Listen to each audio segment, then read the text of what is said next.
Thank you for staying for the news. In our first story, the family of a Canada-based Ghanaian businessman who was found dead in his girlfriend's apartment in Ashaleboche in the Greater Accra region says the prime suspect may have worked with other persons to kill their relative. And at an event to mark 1 week of his passing, relatives of the deceased said they would assist the police in finding other accomplices whom they believe are on the run. Lansah has more.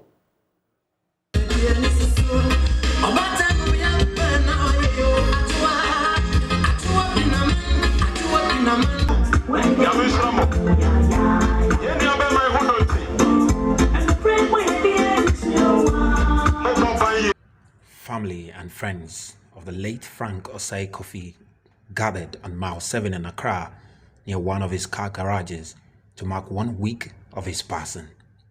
At just 38, Frank has established for himself a very lucrative business of vehicle dealership both in his native Ghana and Canada. The prosecution, led by Chief Inspector Jacob Nyako, told the Adenta District Court the girlfriend, 23-year-old level 100 student of the University of Ghana, Safina Mohammed Adizatu, who is also beginning a music career, called police to alert them about the death of a man who had spent the night with her. But officers deployed to the scene suspected foul play and immediately launched a murder investigation. He told the court police established that Safina and other accomplices stabbed the deceased multiple times until he died. His cousin Philip Osei Kwame says all those involved in that dastardly act must be brought to justice. As of now, it's in the authorities' hands. We're also pleading with them to try and help us to find closure for our brother. So far, we've gone to, when they went to the first court, I wasn't here, but I went yesterday and they've adjourned the case to the 26th in 2 weeks' time. But as we stand here, we're also taking private measures to make sure that everything that we're hearing from the authorities corresponds with what we're getting from our private. You understand what I'm saying? So if anybody has any information which they think it can help, they can contact us. Yeah, so we're pleading with everybody because this can happen to anybody. It's happened to me today, but maybe tomorrow it'll be somebody else. The reason why we have justice for Frank is, we're all fighting for what's right. We're all fighting to make sure that this doesn't happen. There's a lot of people that since I've been down here, they're telling us, oh, don't trust in the justice system. But I strongly believe they'll give us justice. So we're here to fight for the justice for our brother. He has appealed to the public to help with any information that will help track the other accomplices who are on the run. Currently, we're very, very, very devastated. Very, very devastated. It's not easy. When we talk and his name comes up, it just brings tears to our eyes. Because this is very unfortunate. We didn't think something like this could happen. So it's very, very hard on us. The only thing we can do right now is to find justice for him. And everybody involved will try to make sure that we get them. Doesn't matter who the person is. If he's big, small, whatever, we'll make sure we get justice for our brother. Manhunt is currently underway for the other suspects. Lansah, Joy News. From the issue of justice, let's talk now about the Ghana Bar Association, which is defending the decisions of the General Legal Council to revise regulations for the upcoming entrance examination into the Ghana School of Law. Now, per the new guidelines, prospective students are required to sign an undertaking that bars them from requesting a remarking of their papers and/or a review of their marks. Though the new directives have been widely criticized, President of the GBA says every examination has its own regulations. Yabwafu was speaking on the law. Examination bodies worldwide set their own rules. And but the rules must be fair. So who determines fairness? Because you also have to look at the corresponding problem in the IEC. I just drew your attention. You have 2,500 students writing an examination. And then I think there's about 900 or 1,000 people pass. This year, the examination will be written 23rd September. The law school has its calendar. Just imagine you have 1,000 remarking scripts. Are we going to say that the law school should hold on till we go through those processes and then have delayed academic? Isn't the academic calendar? Shouldn't there be certain? Engage more hands. That's what the problem. The solution is to that problem. Yeah, but you can only engage more hands after the results have been published. So you see, the problem I'm trying to let you know is that people get very emotional. But I want you to know that we all know very well, a lot of powerful people, something. We are the only profession that gives people the right to change their career later in life. How many people can become doctors after 20 years of becoming lawyers or something? And I think that, yes, that makes our profession special. Okay, let's take some questions, and when they come in, you should be able to explain even further. And I just feel that the idea that I've just expressed a desire to be a lawyer doesn't mean I have to be a lawyer. When we were kids, all of us wanted to be Concord pilots or pilots. Our Ghana Airways is collapsed now. So expression of desire does not necessarily mean that there's a corresponding obligation to let your desire come to. People want to study law. There should be no blockade. But that doesn't mean that we should just say that, oh, let's open our arms and then everybody must come. Well, in our next story, authorities at the Wa Central Prison are worried about the shortage of drugs at the infirmary, which has led to an upsurge of skin rash cases there. The prison also lacks adequate training equipment for the inmates. Correspondent Rafiq Salam now reports.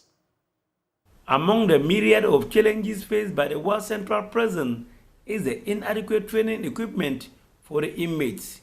Here at the workshop of the inmates, there are 4 sewing machines, but only one is provided for and owned by the prison service. The rest of the 3 are for the master trainers. Inmates who wish to train as a tailor either has to bring his or her own sewing machine, or you queue and wait patiently for your turn in order to have access to one. Assistant Superintendent of Prison, ASP Joseph Pereko, is the public relations officer of the Wa Central Prison. We are supposed to also rehabilitate them. Say that when they come out of prison, they become economically relevant in society. But unfortunately, we do not have the capacity to train them, to give them that kind of employable skills. So on this note, we are also appealing to the general public, individual, civil society organizations to also assist us in that regard by making donation in a form of training materials, so that we should be able to train these inmates, so that when they come out, like I indicated earlier, they will become economically relevant in society, and it will go a long way to reduce the burden of crime in society. Another area of concern for prison authorities is the lack of drugs at the infirmary. Our camera spotted few drugs kept at the table for treatment of the over 190 inmates. The infirmary is not well equipped, so mostly we deal with minor cases. When there is a case and it beyond the capacity of the infirmary, the case is referred to the appropriate health facility for further medical attention, either at the regional hospital or the municipal hospital. But mostly it takes care of basic illnesses. Yes.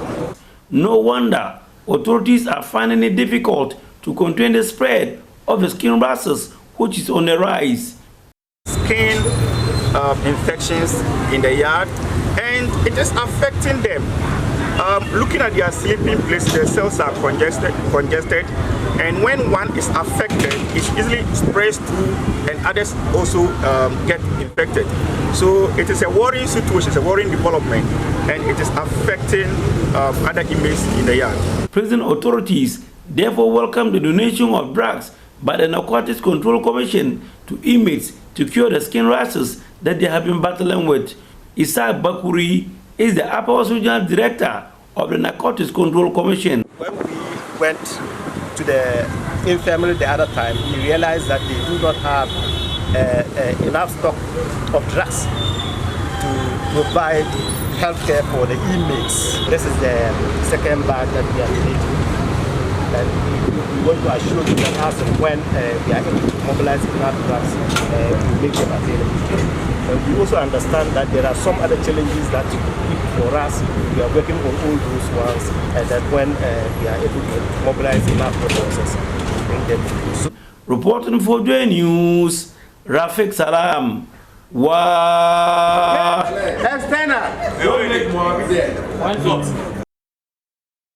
Well, government says it is stepping up its fight against galamsey by tracking mining concessions. Chief Executive of the Minerals Commission, Martin Acey, indicates a team would be set up by the end of August to monitor all mining concessions across the nation where every piece of equipment would be captured under the tracking system.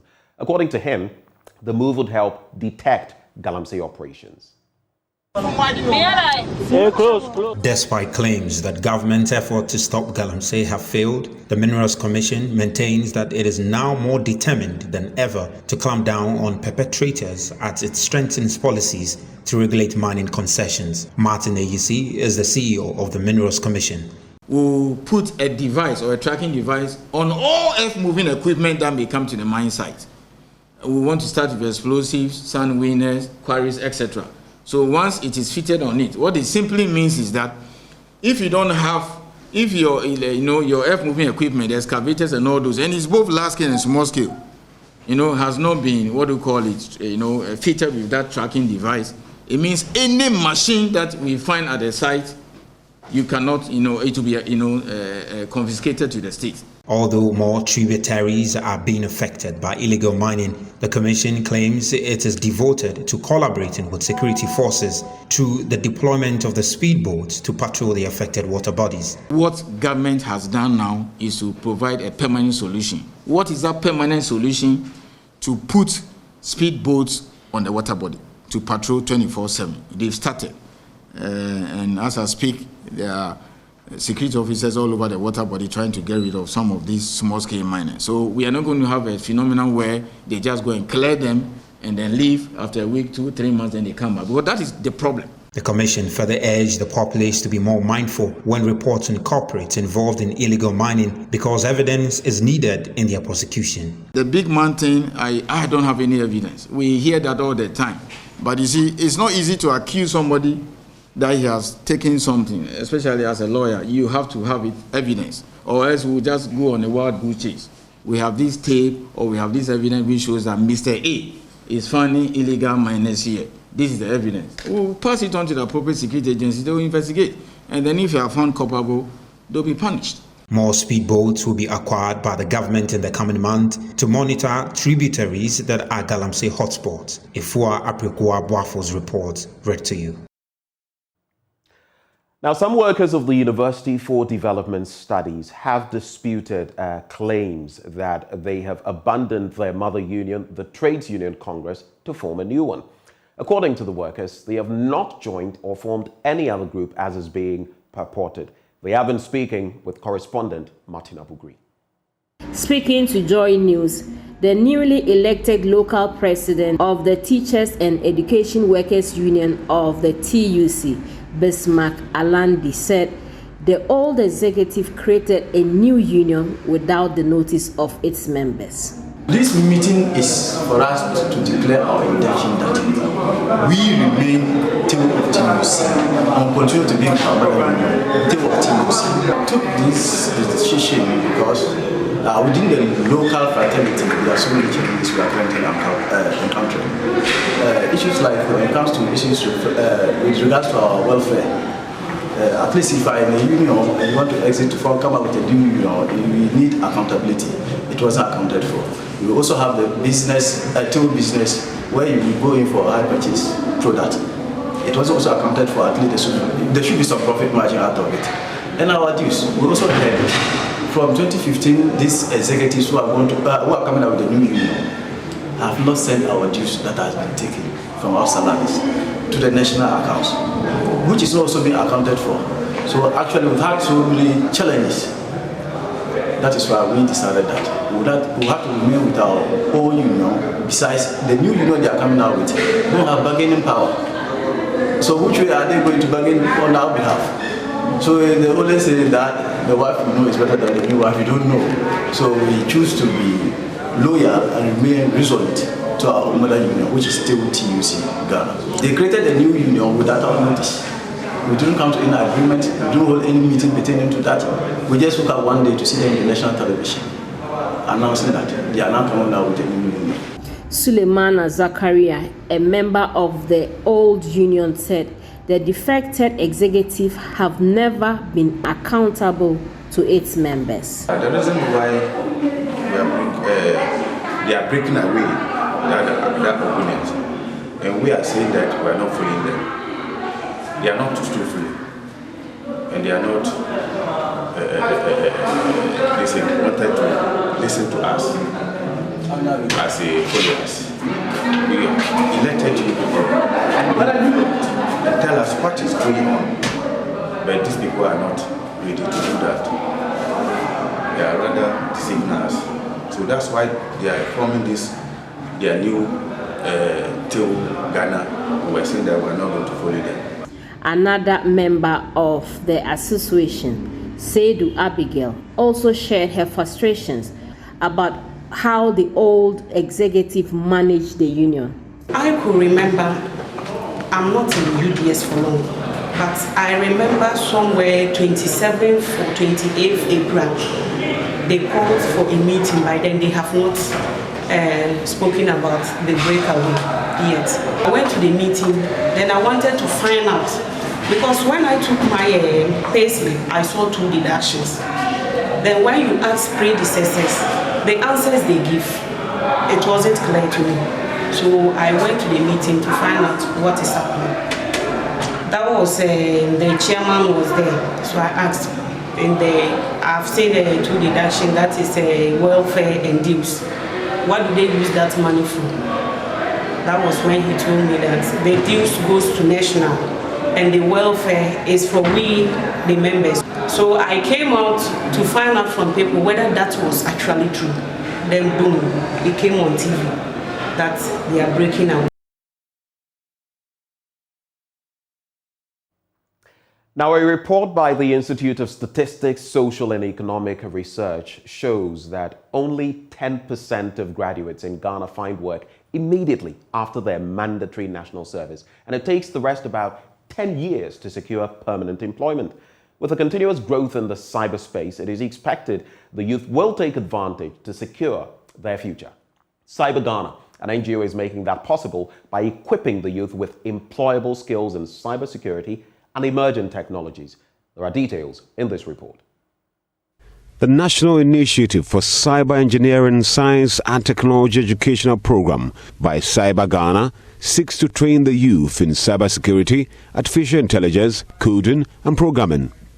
The organization, therefore, has been establishing cyber clubs in various senior high schools nationwide. Yasantua Girls Senior High School in Kumasi is the latest to enjoy this initiative. At the launch, the students demonstrated their projects ranging from malware analysis to ethical hacking. Program coordinator Bright Eduji Kuliki believes the training will equip them with cyber entrepreneurial skills. What we want to achieve is that we want to equip our brothers and sisters with employable skills in cybersecurity and emerging technologies to make sure that even before they finish school, they are capable of working for companies and other stuff. First, we start equipping our younger ones, training them from this early stage, so that by the time they finish school, they have employable skills that companies can employ them, so that they will not finish school to go and join those who are already in the category of the unemployed people. So that is basically what we are doing here. The headmistress, Mrs. Felicia Samadankwa, encouraged the students to take advantage of the opportunity. She promised to lend her support to initiatives that seek to improve academic performance of the school. Assistant Headmistress Domestic, Mrs. Deborah Abu-Baidoo, read her speech. My outfit is willing and ready to embrace and support any educational innovations that will challenge our students to explore and learn more for academic excellence. Abuakwa District Police Commander, Superintendent Vitus Napin, admonished the students to be mindful of the activities on social media. Chief Inspector Christian Owusu read his speech. Keep your privacy very private. And that one, I think the ladies can do best. They can keep things and they will leave this earth with it. So keep your password or make it your private.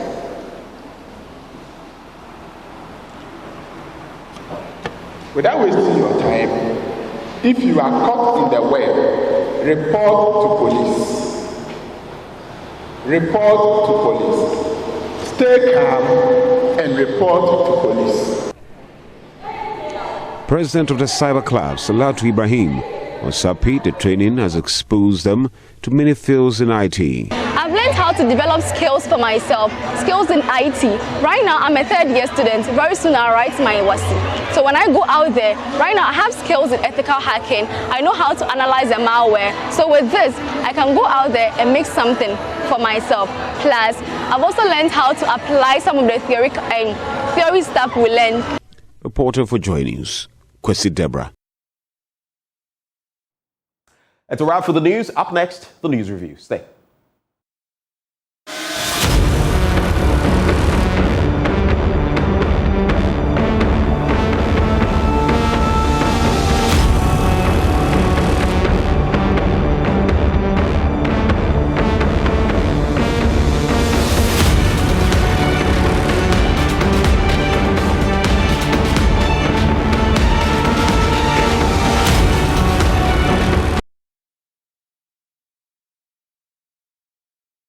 Thank you for staying with us. Time now for us to dig into the papers, and I'm here together with... Good morning. Good morning. How was your weekend? Great. How was yours? Tiring, exhausting.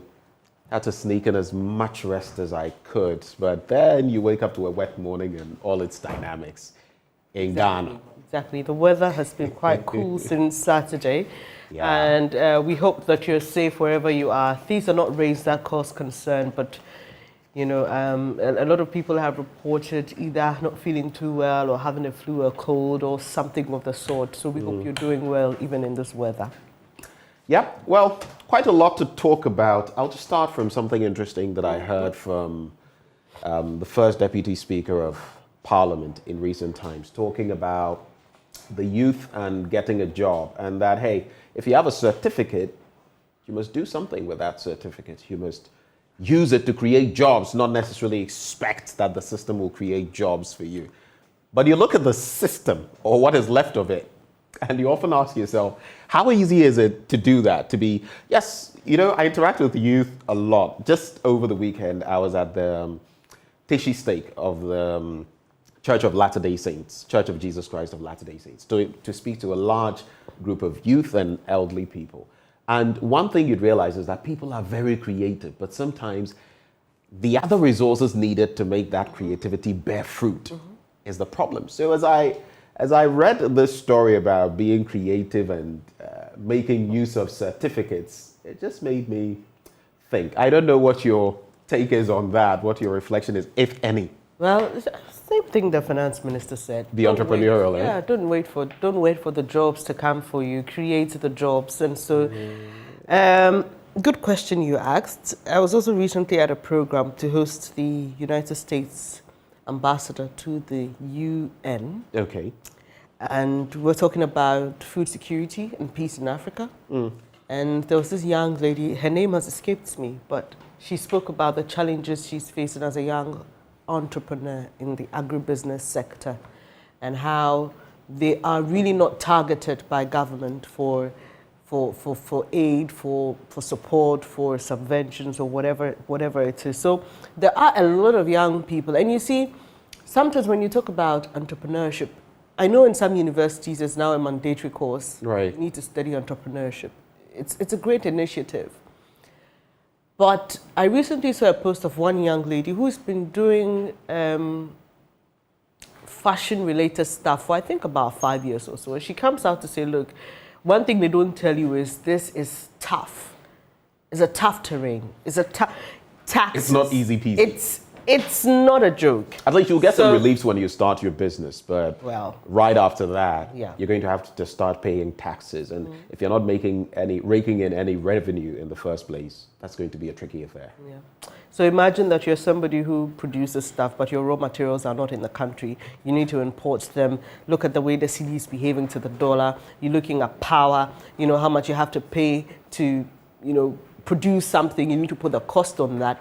The sad thing is that a lot of our raw materials are not produced here. So for many entrepreneurs who are doing stuff that require even making and creating stuff, it's back to zero. Anyway, let's get into the papers. You have the Daily Graphic, don't you? Yes, I do. Daily Graphic, Daily Guide, Public Press, Ghanaian Publisher. I see you have the Ghanaian All right, Times. yes, I do have the Ghanaian Times, Economy Times, the Finder. What have they found?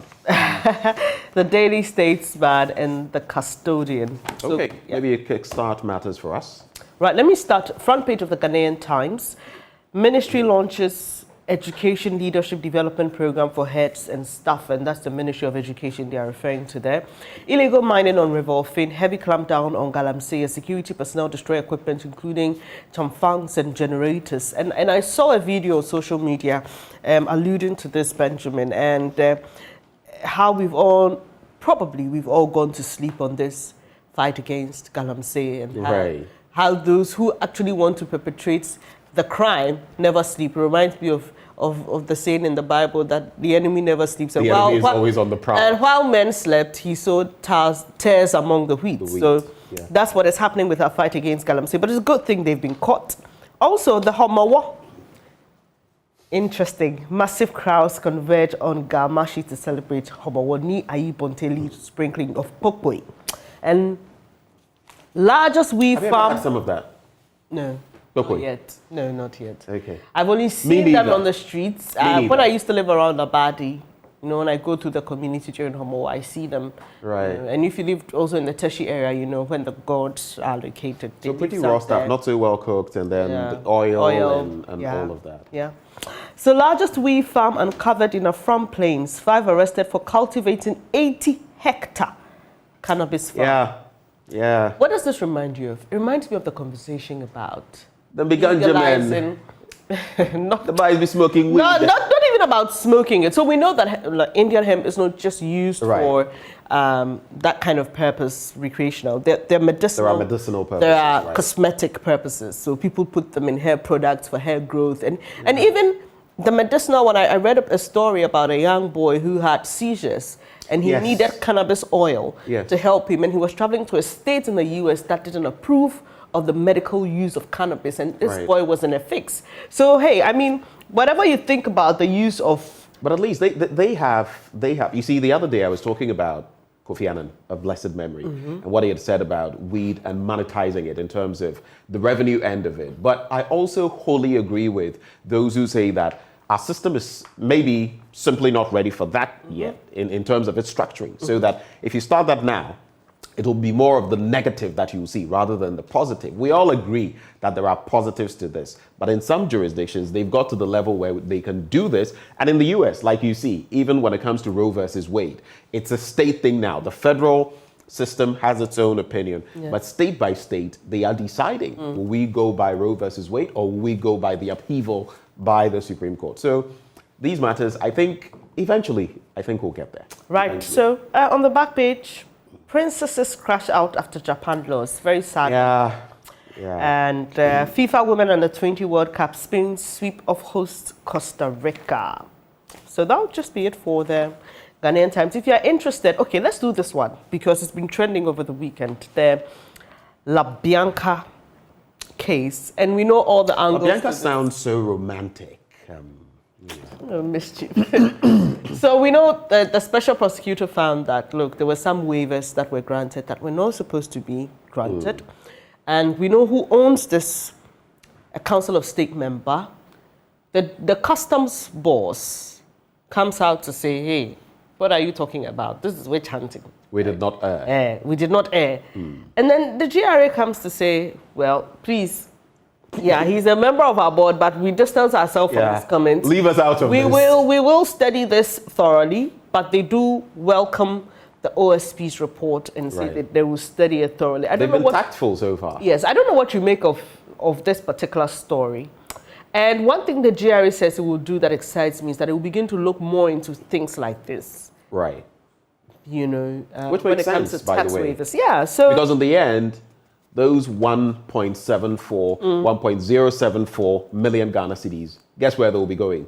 Into the GRA's kitty, into the state's kitty. But it's interesting how all of this has panned out. The question has been raised about whether Madam Hine should have even been seconded, if you like, or put on the GPHA board, especially when she was a member of the Council of State, and we all knew what business she did. Why did the president have to put her there? It was some see it to be a clear case of conflict of interest that was set up. Others also ask, would others in her position get the sort of concessions, waivers, that she has got if they were to apply? But on the other hand, they would tell you that she had applied previously and not even secured it, and it's only this time that she got it. There was the officer who turned her down the first time on, the second event, granting her the tax waivers consent. So, hey, but for me, I always say probe, probe, probe. Let's get to the bottom of it. Exactly. And whatever emanates from there. For me, I support the probe by the OSP. Right. Quickly, so there's supplementary paper in the Ghanaian Times, and everything in it is India. Oh yeah, on the back of their 75th anniversary. Yeah, so from food scarcity to sufficiency, India feeds the world. So many stories about what India has done, the Wale Wale Road, Was our Jubilee House not from them? No, correct me if I'm wrong. I'm torn between India and China, but I think it was India. It was India that gave us our Jubilee House. Yes, it was. My producers can Yes, it was. Yes, the Indians gave us. Yes, it was. So what does India turning 75 mean for its friendship with Ghana? Details on page 7. So that's just about it for the Ghanaian Times, Benjamin. Now that you mention India, I just have to briefly. You know, when we're talking about reparation, our president recently was talking about reparation for Africans and all of that. And on Friday, in my blunt thoughts, I said, not a problem to seek reparation, but what have we done with all that we've got since independence? The Indians were also colonized by the British. Today, they are the world's, by and large, #1 tech hub in terms of health, medical facilities, pharmaceuticals. Look at where they are, even after colonialism and all the resources that were taken out of them. And look at where we are. The Daily Graphic newspaper. I'm determined to steer economy to growth. That's according to President Akufo-Addo. Okay. You know, we're told in the pandemic era that we do not know how to bring human beings back to life. But the economy, we know how to bring back to life. Looks like the economy is playing hardball, you know. Struggling to resurrect. No, it's determined not to play ball with our economic team, and that is affecting all of us. Because look, so it's not dead yet. You don't consider it dead yet. It's not dead. Though Professor Steve Hank is far less generous. The way he takes us on. Recently, he was saying, "Oh, Chia, Ghana, you've moved from asking for 1.5 billion to 3 billion." You know, that's what he's saying. When I read his tweets, at the back of my mind, I'm saying, okay, but what's your interest? I mean, it's a harmless, I know. You see, both of us are stuttering. It's a very harmless question that pops in my mind. I'm saying, okay, so all of this, because he's been on and on and on and on. I've thought about saying, but guess what? He does same to all the countries on his watch list. Oh, okay. So in Latin America, basically more troubled economies. Okay. So he focuses on them. But of course, when he tweets, sometimes it is direct at. So you would see him come out with his debt risk and depreciation charts when it comes to different countries. But then he narrows down on each one of those he has done. So that is where we get into these. And he's created a legacy for himself on the back of that. I mean, he started this decades ago, so I guess it's just to maintain where he finds himself. But the president says they'll bring us back to economic growth. Do you remember when we were told that in about 2.5 years, the economy will be stable again and an IMF program and everything? Let's hope and pray. Once you're doing the economy, let me just bring this in and put it aside. The Economy Times, fiscal deficit to end year at 8.1% of GDP. Inflation to peak in third quarter, end year at 22%. That's according to Fish in its latest 22%. rating. Yep. And banks unlock credit to private sector. Deteriorating public finance, Fitch downgrades Ghana's IDR to CCC. And BOG Deputy Governor chairs Advisory Board of UG Colleges of Humanities, and banks' profitability growth shrinks. And we'll be delving more into this later in the show. The ratings, the economy, how we're doing, whether we're on the right course, and what you should expect. But I find it interesting that Fitch is suggesting it will peak in Q3 because interacting with economists and all of that, you can't really tell. The hope is that it will peak within this quarter. But whether it will is another matter. In fact, the government statistician, the last time he was delivering this, mentioned that we cannot think that because it has crossed 31%, 31.7 to be specific, it has plateaued, it has peaked. No one can tell. It depends on the market dynamics. Yeah. So I'm a bit surprised. And I think the projection, even by government at end of the year, is 28%. So for Fitch to, reduce that by 6 percentage points, I find it interesting. But again, at end of year, we'll see how things turn out. Agri contributes $476 million to non-traditional exports. There's also permanent security team to fight galamsey on rivers. You were talking about that, Bernice. That's on page 13 of the Daily Graphic newspaper. Now, the big one. After 11 years of losses, Bust makes turnaround. Posts 163.8 million Ghana cedis in profit, settles 80% of debts. And pictured there, Eko Hartman, board chairman, Bust. Are you excited by that? You don't seem too excited. You were wearing this poker face. I felt when I looked at you, you would have been, oh yeah. Because Bust and Tor and others, Charlie, has just been bleeding. I said Tor there. Tor there, I told baby, oh, Charlie. Anyway, and then on the back page, Oli signed Abu-Baidoo. Remember him? Of Black course. Stars and Oli Dade. I love Oli sports. Gbogbo, Oli Rosalinda, Oli Nkonson. Some of them I can't mention. Only AM show. Only AM show. It's a Daniel Macaulay's favorite team. Oli is, I know, a lot of people. My pastor said back in the day, Hearts came and took away some of the shine, but there were a lot of people who even today are supporters of Olympics. Hearts of Oak who actually came from the migrated here. Family. Anyway, that's it for the Daily Graphic newspaper. Okie dokie. The Finder front page, Homowo is a beautiful festival. Dr. Baumia says so. Ghana Armed Forces is being equipped adequately to deal decisively with emerging threats. And this has to do with the threats of a possible terror attack in the country. ADB reports 81.6 million profit in 2021 and will remain agri-focused. That's according to its board chairman. And Galamsey fight permanent patrol on river bodies plant, and that's according to Mr. Martin Eyisi, who is CEO of the Minerals Commission. The same story is captured on the front page of the Daily Statesman. Investigation into mining in Ofin River begins, and Education Ministry bemoans poor supervision of teachers. Youth development high on our agenda. That's according to President Akakpo, and that one on government adequately equipping the Ghana Armed Forces to safeguard the nation is also captured here on the front page of the Daily Statesman. Let's get into the Daily Guide newspaper now. And top stories there. Customs boil over firings. The story is on page 6, and we all know about Colonel Kwadwo Damwa. Now, I have, some good memories of him. I'll always remember him for his small boy comments. He's a small boy. God is always on my side. And the story says the Customs Division of the Ghana Revenue Authority is edgy after media reports suggesting a possible shake-up at the top echelon of the authority. The alleged reports coming on the wheels of an investigative report from the OSP in relation to customs valuation have sparked an angry outburst by the management of the Customs Division and leadership of the Customs Staff Association. Just to wrap, the CSA in a statement released yesterday and jointly signed by the National Chairman Ebenezer Bob Eshen and National Secretary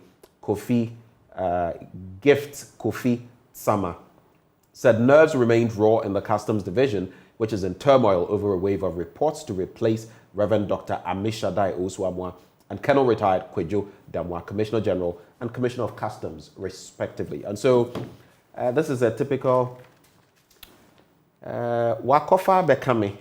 You remember that song?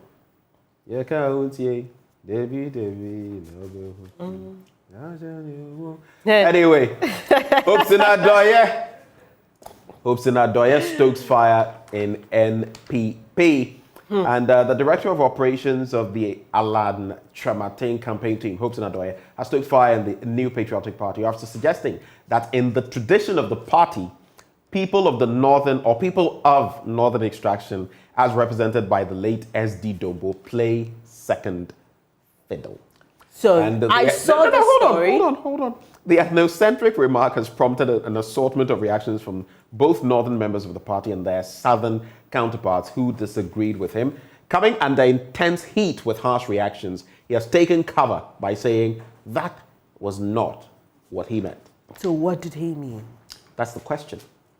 And over the weekend, there was all fire, salvos being fired here and there. That's such a reckless, even if you were saying it, on what basis would you say that? Is it true or not? What do you think? I'm not a member of the NPP. I don't know what they think, but I think this is very divisive.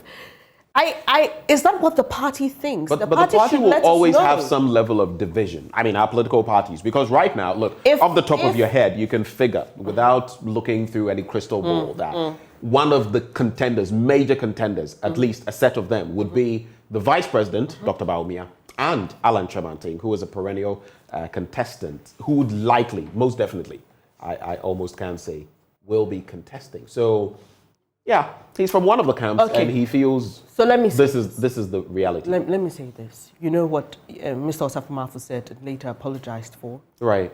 We are hearing Hopeson. There have been a couple other statements by some big members of the NPP. This is not healthy. This is extremely divisive, and you don't want to do that. Why would you? What has someone's ethnicity got to do with what they can offer?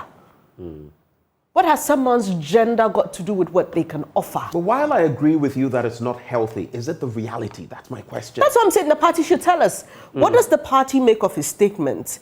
Is that the general view? Is that the party's plan? Does it fit in its ideology? If it does, the party should let us know. So as a student of politics, you can look at this from different angles. You look at S.D. Dombo himself. What was his legacy in the party? You can look at those of northern extraction in the party. Let's look at the Fourth Republic, for example. We've seen the former vice president under Kufuor, vice president. He contested, actually, I think he placed fourth, in trying to become president. We saw the issue with Malam Issa, who actually was someone who came from another party into I think the PNC, into the NPP. But we've also seen a number of people of northern extraction who have had key roles, and now we have one in pole position, the vice president. So you can look at it from two different angles and say maybe it is, maybe it isn't. What's the relevance? That's my question. What's the relevance at this stage in this country? What I find interesting is the fact that he is supposedly from the Allen camp, and he's stoking this fire, because what on the other hand, from my thinking, this brings to bear is, okay, so the current vice president is of northern extraction. So you're basically saying, let's hand over to him. Do you get it? I get so what, I don't know what exactly this was meant to achieve. This, you see, if you were his PR person, this spin won't work. The spin you're trying to put on his statement. No. But I get what you're saying. I get what you're saying. You can deduce that from what he's doing. And that is a shot in the foot of the person he seems to be backing. Look, as for this issue, I mean, the least said about it, but I will quickly wrap up. The front page, the custodian, has a story of the Ghana Armed Forces funding of terrorists, Minerals Commission probing mining in Ophir River. The one that interests me, we have no car towing deal with Zoom Lion. GP RTU replies Bright Simmons, and police to reduce robbery response time to 10 minutes. That's according to the IGP. Has been saying that. That should excite you, because we know that there are people who say, I called the police and they said, oh, we don't have fuel. Yeah. Well, can you come get us? I'm being attacked. Hello. There are armed robbers, gun-toting robbers, and you're telling me to come pick you up. Yeah. So I mean, there are genuine issues. I'm just maybe nowadays you'd send them Momo, but at that time, if it's dawn, where are they going to get fuel before they come see you? So the IGP is very, very optimistic. He says, we believe this is possible and it will be done. when was the last time you heard of robberies on the major highways in the country? The police have men patrolling all those places. We are going to deploy about 2,000 motorbikes and officers to be patrolling all highways in the country, the IGP reiterated. And on Wednesday, I was on my way towards the Ring Road area, and I saw these police recruits on motorbikes. They were actually being trained by a senior officer. And you could tell, I mean, when you see them in their black and their tracksuit, you know that they're being trained. And they were on motorbikes, and when the traffic light turned green, they all drove, you know, as a team. And one person was left behind, he couldn't start his motorbike. That would be funny. It was interesting. So they were saying, hey, we know. Then another one said, the Pakuno was saying, yeah, but no soil. Like, when we were coming from the depot, he had turned on his bike, but I don't know why he's still not here. But so a quick addition to the police story. You know, I saw Professor Kwekwaza and Kofi Bento slugging it out seriously on social media because Kwekwaza felt, wait, why should it be that if under very unfortunate circumstances, a police officer loses his life, there's the option for a family member who supposedly is qualified to replace the person. It was a very interesting conversation because some were talking about nepotism versus meritocracy. But others were also making the point that no, qualification still will come in, but this person will be given a better chance because of that deceased person's family as a way of compensating the family. I don't know what you make of it, but for me, I think both sides are making sense. I saw the story, and I thought to myself, "Oh, this is interesting. I've never heard of it being practiced elsewhere. I may have to do more research, but at least a little knowledge I have of what happens in other places is just the respect accorded the family. Say a military person dies and they give you all the regalia and other things, and they honor you, they give you the nation's flag. And whatever compensation they give it to you. But about a family member being given a better chance of becoming a member of the force, I mean, I don't know about that, but it's interesting. Well, let's wrap the conversation. I'll just do two quick stories, not reading them. We're in dangerous times. Kwabena Japon, former General Secretary of the NPP, he's been talking vehemently about Finance Minister Ken Ofori-Atta, and he says we're in dangerous times. We'll be tying that later on the show into what Brigadier General Nunu Mensah says. Ghana's current economic mess can lead to chaos. What is the situation? And finally, since we're going into sports, I wanted to sub-entire team declares Man United boss after Brentford loss. Eric Ten Hag. Well, Ten Hag, it's in 2 matches, he's almost conceded 10. That is after the Brentford match and being thumped by 4 goals. Sorry to all Manchester United fans. I am a fan. Oh, are you? I am harping on that because this is colossal madness right now. It's all... Someone says he's left the team. He's going to Real Madrid. No. Oh, yeah. Come back in 2020. Yeah, I can't mention his name. Oh, why can't you mention his name? I don't think it's fair. But I never shift. It is Man U for life. That's Please, he's just trying to tell you he's very loyal. Please, Mr. Loyal. Very loyal. I'll tell you what, our sports team is very loyal. They are up next with Sports Tuesday. Mischief.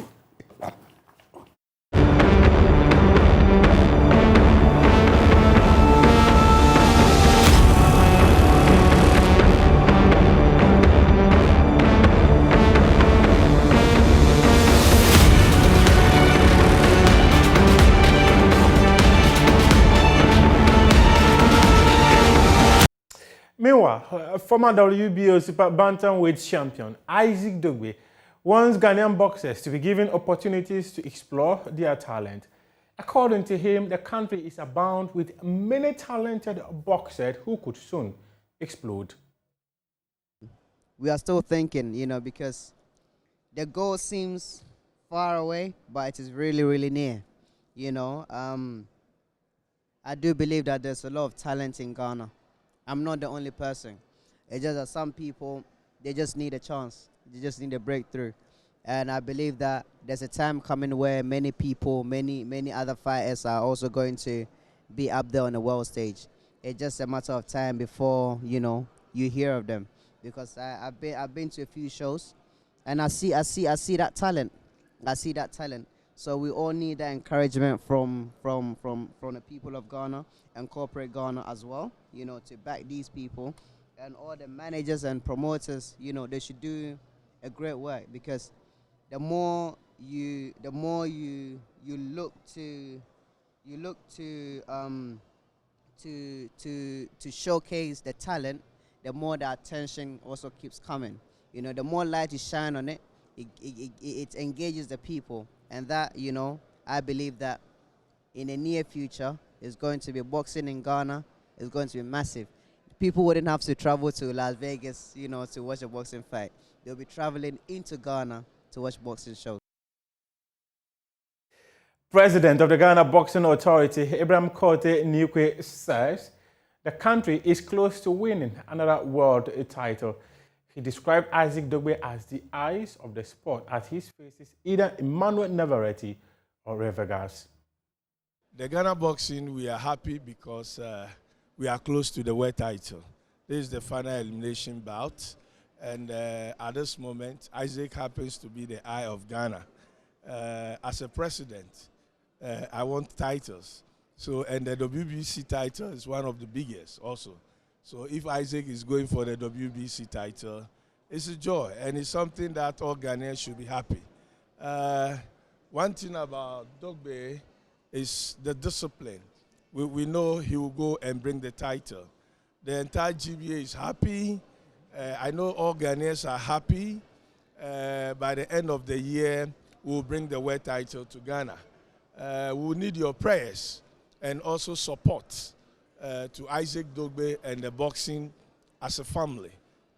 We are promising you that before the end of the year, Isaac Dogbe will bring the world title to Ghana. He vowed for a revenge, and boy, did he got it.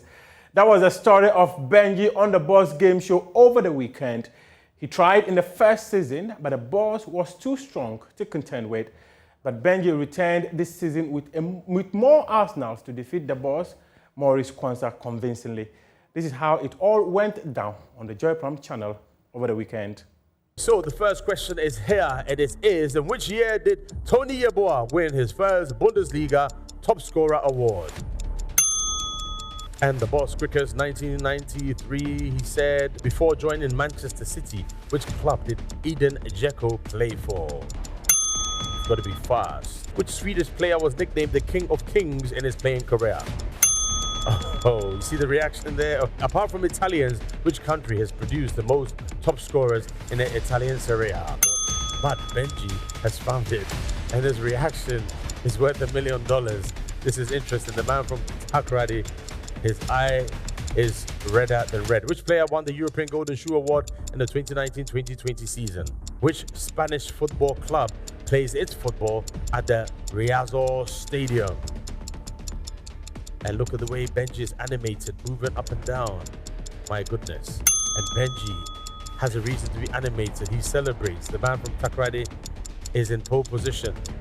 Let's take a look. Is this the final question, or will the boss, which country will go to the 2024 Olympic Women's Football Tournament as the defending champions?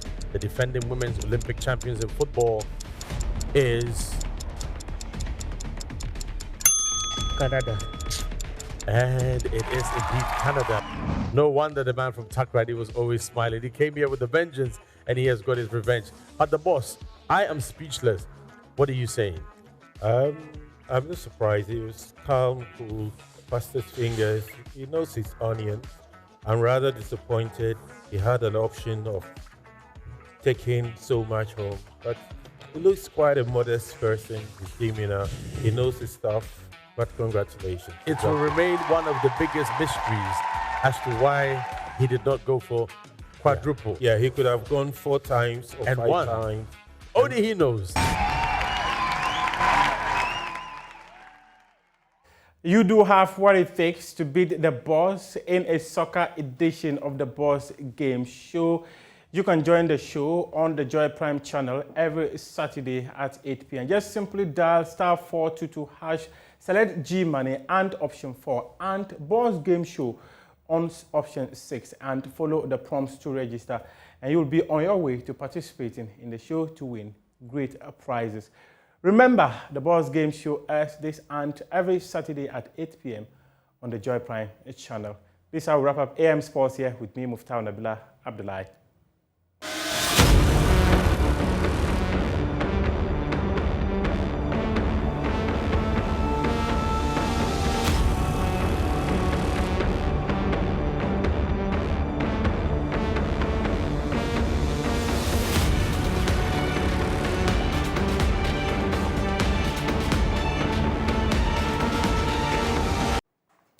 Thank you for staying with us. We zoom into our big stories, and boy, are they big. This morning, we start by contemplating the economic downturn, the free fall of the city, the flip-flop of our national currency. We're talking about rising inflation standing at what, 31.7% currently. We're talking about our yawning debt to GDP. We're talking about our fiscal deficit. We're talking about the downgrade from the different ratings agencies and more. But it's not so much about them, it's about their impact. A lot of people have been speaking about what this could lead to. One of them, two-time former Chief of Defense Staff, Brigadier General Joseph Nunu Mensah. Now, he's been sharing some thoughts about how all of this could explode in our faces. Let's listen to what he had to say recently. We have been saying in Akan that, or rather that hunger, to me, the most painful condition that anybody can have. You have clothes which are worn out, which are torn, but when your children are hungry, you resort to anything to survive. And we can't say that these things happening to the world and us wouldn't have effect on us. They would. Like I said, as if we are not even aware of what is happening to us. Today, if you look at the cost of food in Ghana today, I was in Winnipeg about a week ago. Looking for a common thing like kenke and gari, it was difficult to find. You wouldn't believe. The army have a rest house or a guest house in Winnipeg, beautiful place. They didn't have any food there. Ordinary food, not imported rich food, but gari or beans, whatever. There was nothing there. And that is a very serious situation. The point I'm making is that these situations we are facing are going to have effect on us. The worst one, if we don't take care, is what happened to Sri Lanka. I was in Sri Lanka some 45 years ago, 47 years ago. Briefly, I was actually in India. Lovely country. But they're very much like us. Mostly educated. But they wouldn't go near, manual work. Kenyans don't want to work. Everybody wants to drive a Land Cruiser. Nobody wants to have a farm and produce food for us to eat. So we should observe what is going on and take serious action. Otherwise, we might, have serious situations on our hand. We are now in August. We're supposed to be the month of plenty. In France, we say zifu, fish everywhere. We never, at this time, herrings fall for a pesewa, a penny. And maize, new maize, and so on will be appearing. But if you look at the condition today in Ghana, in August, if you don't take care and do something about this situation, come early next year, come January, come February, come March, there will be serious problem for us, which might lead to riots and even, total breakdown of law and order. That's what I see ahead of us.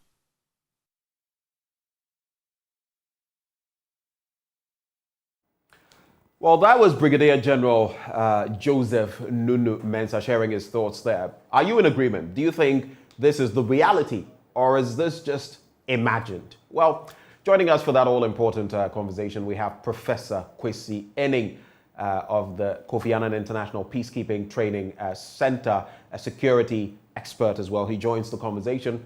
We also have James Agalga, Member of Parliament, joining the conversation. And in the studio, we have Dr. Osai Kwapong as well, joining the conversation. Doc, thank you so much for joining. Thank you for having me. It's been a while. We always do Zoom. Today, Yes. It's such a pleasure to have you in the studio. I'm glad to be here as well. Right. So let's start this conversation off from those who are joining us virtually. It's all about the reality. What is fact fiction, and maybe what is faction, a mixture of fact and fiction. I'll start with you, Professor Enning, on this all-important bit.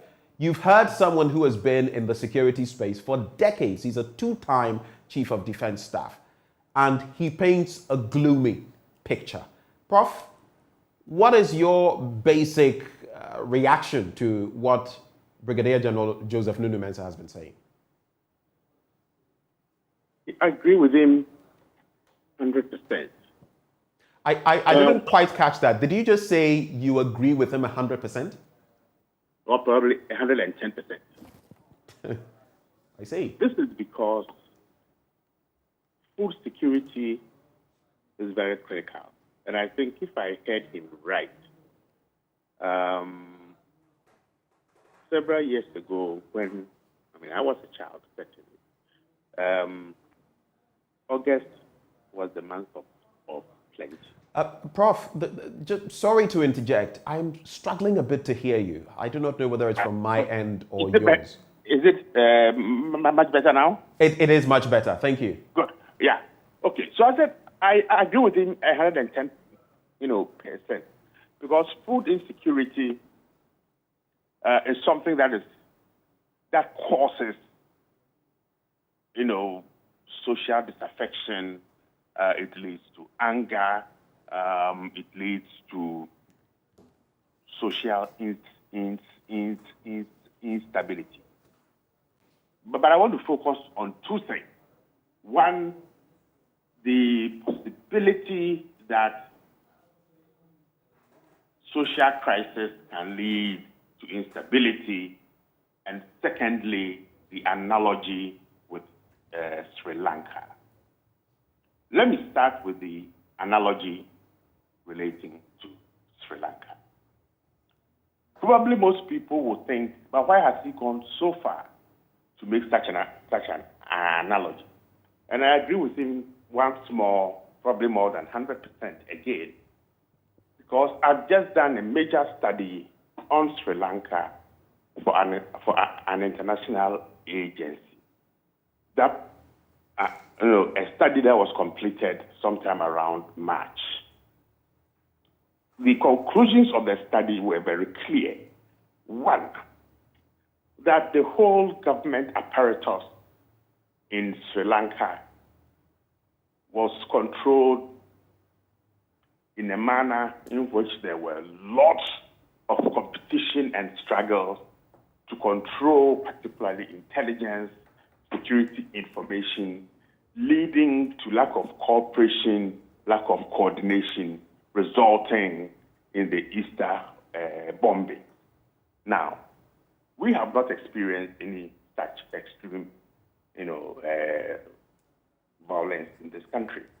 But if you look at the conversations and the concerns around what has been happening at national security, okay, and there's been a long period of lack of coordination, personal struggles, bureaucratic issues, then the Sri Lanka analogy once more is very, very clear. Leading to that lack of coordination and consensus was that, people started to sense that their security was bad, the economy got weak, coordination on the economic front was very poor, and then the social crisis started. Okay, so that then got compounded with an economy in which fuel was scarce, prices very high. People felt that their ability to get access to little things that made them survive was very difficult, and then everything became a conflagration, and we saw what happened. So General Nunu Mensah's cautionary words, in my view, are spot on, an early warning indication that based on his experience and assessment that this is where we are going and that we need to take certain interventionary steps to take us back from the brink. So, yes. So fundamentally, you say yes, cautionary, but others would also say they are inflammatory. he cites Sri Lanka, and we know how things have crumbled in that part of the world, and how they're still struggling even as they try to get an IMF program. We too are, seeking an IMF program and all of that. But is the comparative right? You look at Sri Lanka, a place where even access to fertilizers became problematic, access to fuel became problematic, where people could not get the basics that they could consume or wanted to consume, the very basics. I'm not talking luxurious items. So when that comparative is made, or that comparison is made, is it a right one, looking at our situation? Look, I've used the word cautionary. He's cautioning us that we need to take interventionary steps so we don't get there. Sometimes you need hyperbole to get people to sit up. And General Numensa, as I know him, and I know him quite well, we speak very often, is not a man who is used to inflammatory language. I mean, what interest does he have at his age and having experienced everything in inflaming passions to cause trouble? In other jurisdictions, I think it would have been possible for a man of his stature, for somebody to pay him a visit and to say, look, General, you've expressed these concerns. It's highly probable that you may have other information up your sleeves that you cannot share in public. Let's have a cup of tea and then let's discuss it. There's no harm in that at all. So I don't think it is inflammatory. I would call it cautionary and a preventive set of statements, giving guidance and suggestions to prevent us from getting there. Sierra Leone has gotten there. There are other routes elsewhere. So we should listen to him. We should listen to others who are raising their voices also domestically, so that we don't slip down that slippery slope. Right before I get to James Agalga, very quickly, you made mention of the fact that in Sri Lanka, for example, there was that competition, that struggle to control intelligence. In other words, to not create the real picture, but to stymie the real picture from getting into the public domain. Eventually, that explosion happened in that country. But in recent times, we've seen a shake-up of the national security apparatus. Is that not a step in the right direction? Very quickly on that, Prof. I'm not sure. I mean, when you speak to people within the intelligence sector, there is some disquiet about the processes and procedures that led to that shake-up. But here, leadership matters, and I think it is up to the new team to be able to demonstrate that leadership qualities of bringing the disquiet under control and harnessing, the intelligence in a manner that continues to protect this country. Let me just give one example of this lack of intelligence, coordination that has exposed this country. One was this, prior to the launch of the See Something, Say Something campaign, and 2 letters that came from the National Security Apparatus Forum, signed by the former National Security Coordinator, that referred to the unfortunate incident with Professor Kofi Awono, which I felt was distasteful, and later on, Mr. Kandapa, the Minister for Security, issuing another letter, cautioning Ghanaians about the possibility of an attack in Ghana, much more sober, reflective, and factual. You cannot have a national security apparatus issuing 2 statements in 2 different ways, all sticking to get the people to be cautious of the fact that there can be the possibility of an attack. And it is that lack of coordination that hopefully this shake-up might seek to bring under control. Let me bring in James Agalga, Ranking Member, Defense and Interior Committee of Parliament. Thank you, Mr. Agalga, for joining the conversation. Hello, Mr. Agalga. Did we just lose him? Okay, we'll try to get Mr. Agalga on the line once more to get his quick reactions to this as we set the tone for the conversation. But let me come into the studio.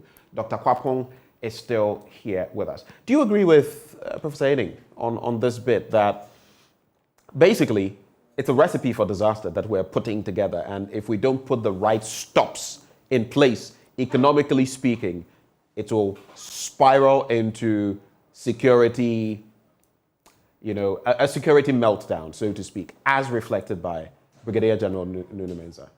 So I'm not sure if we would get to the security meltdown part, but definitely the economic signs are worrying. The economic challenges are worrying. And of course, I know there's been reference made to the Sri Lanka case as well as the Sierra Leonean case. Is it a fair comparison? And of course, I think on the economics part of it, right, I'm sure they're looking at the economic agitations that led to the outburst and the security implications that came with it, right? So I'm sure when you look at that, then you have to say to yourself, if we are facing similar economic challenges and conditions, then we also then need to be on the alert. But I think if you also look at how Ghanaians have tried to cope in moments of distress or economic challenges, you would see, yes, you've seen protests, organized by Fix the Country. We've seen protests by Occupy Ghana. We've seen protests going all the way back to Preko, right? So you do see generally peaceful protest as a way of registering our dissatisfaction and our discontent with whatever economic challenges that the country is facing. So if I look at our historical experiences and the way we have expressed our discontent, that is what makes me say it's not that we should gloss over the economic challenges and the economic reality that citizens face. But I don't think I am at the point where I want to make that stretch to say it would literally result in a security meltdown. Yes, it does have security implications if we don't put in the right measures and all of that. But I don't think we are at the point where, or I don't think we would see that security meltdown, because I have not seen that as a way of Ghanaians expressing discontent. Is it because maybe in the Fourth Republic we've not acted like maybe other generations where, some of these comments that are espoused by Brigadier General Nuno Mensah have been touted as, coup-mongering in some sense.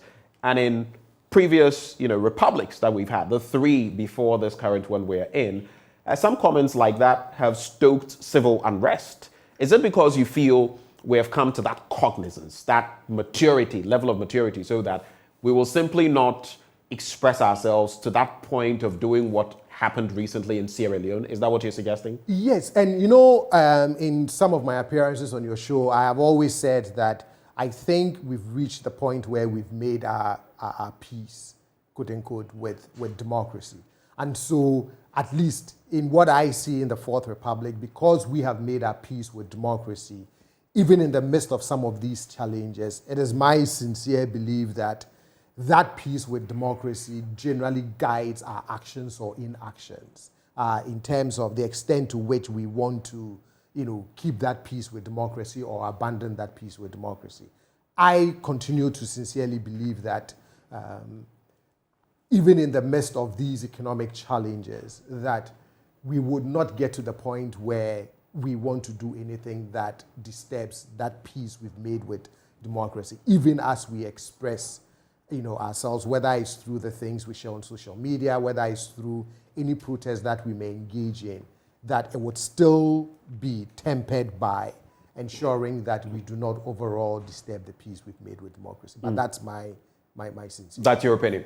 Yes. Let me bring in James Agalga now, Ranking Member, Defense and Interior Committee of Parliament. Now, looking at the security situation in the country, and I'm going to quote General Nuno Mensah here.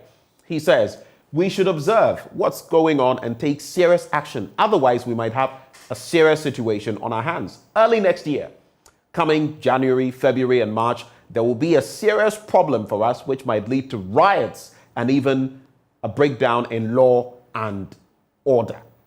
That is on the back of what he sees from the economic turmoil that we're going through. But for you, is this the right perspective as far as the security space is concerned? Is this factual? Many people would think that Brigadier General Nunu Mensah is probably engaged in scaremongering. So some rabble rousing. He should probably be invited for questioning. I mean, it's very simplistic to take such a position. But if we have our country at heart, I think we should take the comments of the General Nunu Mensah in good faith, because those comments clearly find expression in the national security strategy this government launched recently. I mean, it's there, and in it, strong views have been expressed to the extent that they are telling us that there is a strong symbiotic linkage between ensuring the economic security of our country and the overall national security and stability of the country. These are words you would find, expressed in our national security strategy. Historically, if you even go back into all the political upheavals we have had, any time the military intervened in our politics, starting from 1966, there was generally some form of economic meltdown in our country. I mean, you can reference the 1966 coup, the 79 revolution, the 1981 coup, and you find that General Nunu Mensah's pick is not out of context at all. And so, if you consider what is happening now, right now, you can draw the comparison clearly between what is happening in Ghana and Sri Lanka. And I think he cited the example of Sri Lanka. Look, we're in a country where Ghana clearly is a serious risk. Look at our default position, possible default position. Recently, some statistics analysis came out which shows that Ghana is number 2 after El Salvador. You're referring to the Bloomberg one of chart. the countries, yes, that stands the risk of going into a default position with respect to payment of interest on our loans and the amortization of the loans themselves. And should this happen, and then we're in big trouble, because we would not be able to import. You would find that our shelves in major stores would become empty. The economy would be in total meltdown. Should that happen, tell me why all the factors for trouble would be present, and the citizenry themselves would not sit down. They would take the law into their hands, and naturally there would be chaos. There would be demonstrations that would spiral out of control. And when that happened, General Nunu Mensah's warning clearly would have seen the day of light. Look, the indicators are very worrying. There is some statistics which also should give us a lot of discomfort. And this is statistics that you can find. And here we are told that 220,000 young Ghanaians, 222,000 young Ghanaians enter the labor market annually. Out of the number, only 20,000 of them get jobs in the formal sector. What it means is the rest have to find jobs in the informal sector. But where there is economic meltdown and jobs are folding up in the informal sector, because people can no longer import. Those involved in the import business in this country, and you know very well that in our country, virtually everything is imported. So most of the businesses you see, starting from Abusokai to Makola, they are all importing and selling. Some are into the retail trade. These businesses are collapsing because our currency has virtually collapsed. As we speak, the exchange rate shows that you need 10 cedis to get $1. So many businesses. Does that mean our economy has collapsed? I mean, you can look at the measure of it. No, hold on, Mr. Agalga. You can look at the measure of it and say that back during your tenure, when it was trading for about 4 cedis, the times have changed, but everything else has changed. So you are looking hold on. Let me just make the point so you react. Let me just make the point so you react to it. The times have changed. We are not in normal times as the picture has been painted to us. We're in the midst of COVID-19. We're in the midst of a Russo-Ukrainian war. We're in the midst of challenges when it comes to oil and access to it across the globe. Does that not have any ripple effect? And I just want you to add, you're saying that it is justified that the likes of Nunu Mensah say that, look, we're sitting on a time bomb. But during your tenure in office, when your administration was in power, you didn't take too kindly to such comments. So why the shifting goalposts? What has changed? No, nobody is shifting goalposts. With the greatest of respect, let me start with Ukraine-Russia war, and this is the defense that the government has time without number put out there to justify the economic meltdown in our country and COVID-19. First of all, Ukraine-Russia war is this to account for the economic mess we find ourselves in? I say no. And the other day, we debated this in Parliament. Look, I just told you about our position on the list of countries with the highest default risk. And I told you that Ghana is second to El Salvador. On the same table, you find that Ukraine itself, which is at the receiving end, where the bombs are dropping, is on number 8. Number 8. And so, how is it that the country which is receiving the bomb is on number 8, and Ghana, which hasn't been attacked, is on number 2, and you turn around and tell us that the Ukraine war is responsible for the economic mess we find ourselves in? COVID-19, this country received a lot of money, close to 1.3 billion United States dollars. As we speak, we are unable to account for the COVID funds. And so the other day, a bipartisan committee was constituted in Parliament to look into our COVID expenditures, because all attempts to get the Minister for Finance to be accountable so far as our expenditures in relation to COVID-19 is concerned prove futile. So these two factors cannot be the justification for the economic meltdown that we are currently saddled with. But having said that, let me take you to my next point, which is the Arab Spring, which happens in North Africa and elsewhere. Right. You find that some of the happenings in our country clearly, if you like, were some of the things that those countries experienced, and it ended up spiraling into some revolutions. People burned themselves up because they just didn't have jobs to do. Yes, some of these factors were present when my party was in the government, but we're saying that things have become worse. At our time, the economic problems we are experiencing now were not as they are now, presently.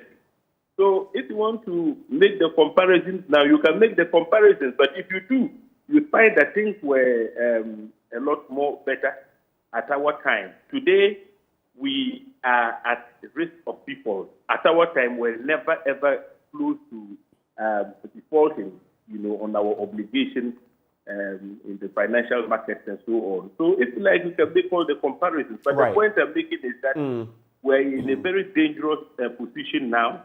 And government knows, they themselves have clearly identified some of these disturbing factors in their national security strategy. That Right. when the economy is in this state, government needs to do something very drastic. Otherwise, clearly, we're going to have security challenges. And it's not General Nunu Mensah who is even saying this. I'm saying that the national security strategy that government itself launched clearly recognizes that when there is some meltdown like we have now, we're in for trouble. Mr. Agaga, just hold for me. You just reiterated the point you were making, encapsulating it there, that when these things, these signs show up, it means we're headed for trouble. Let me bring in Dr. Ishmael Norman, President of the Institute for Security, Disaster and Emergency, to share your quick thoughts on this dynamic. Now, we're looking at, let me just cite a few comments that have been passed about our economy in recent times. Dr. Theo Champong talks about the fact that government must tone down its response to some of these ratings agencies, S&P, Fitch, Moody's, and all of that. And that, in fact, in recent times, they have been doing so, which is a step in the right direction. He reiterates the fact that the times are really hard in Ghana and that, in fact, in 20 years, these CCC ratings across the board are the worst we have seen. But put that side by side with what Mr. President tells us. I'll turn the economy around. He has been assuring Ghanaians. Recently, when he was speaking on radio, I believe it's North Star Radio, he made two crucial points. He said his ministers had been outstanding. And he also went out to single out Finance Minister Ken Ofori-Atta, saying that he is an asset to our country. How do you react to these in the context of our economic downturn, and what could be the security implications of same? For the opportunity. I think we all have to restrain ourselves to make upheaval happen. And so I wouldn't associate myself too strongly with General Nunu Mensah, even though I hugely respect him and his take on security matters. Pandemics, when they happen, they upend everything. And I predicted that everything that we have built will be shattered. This was in 28th of February 2020 at Executive Theatre, your competitor station.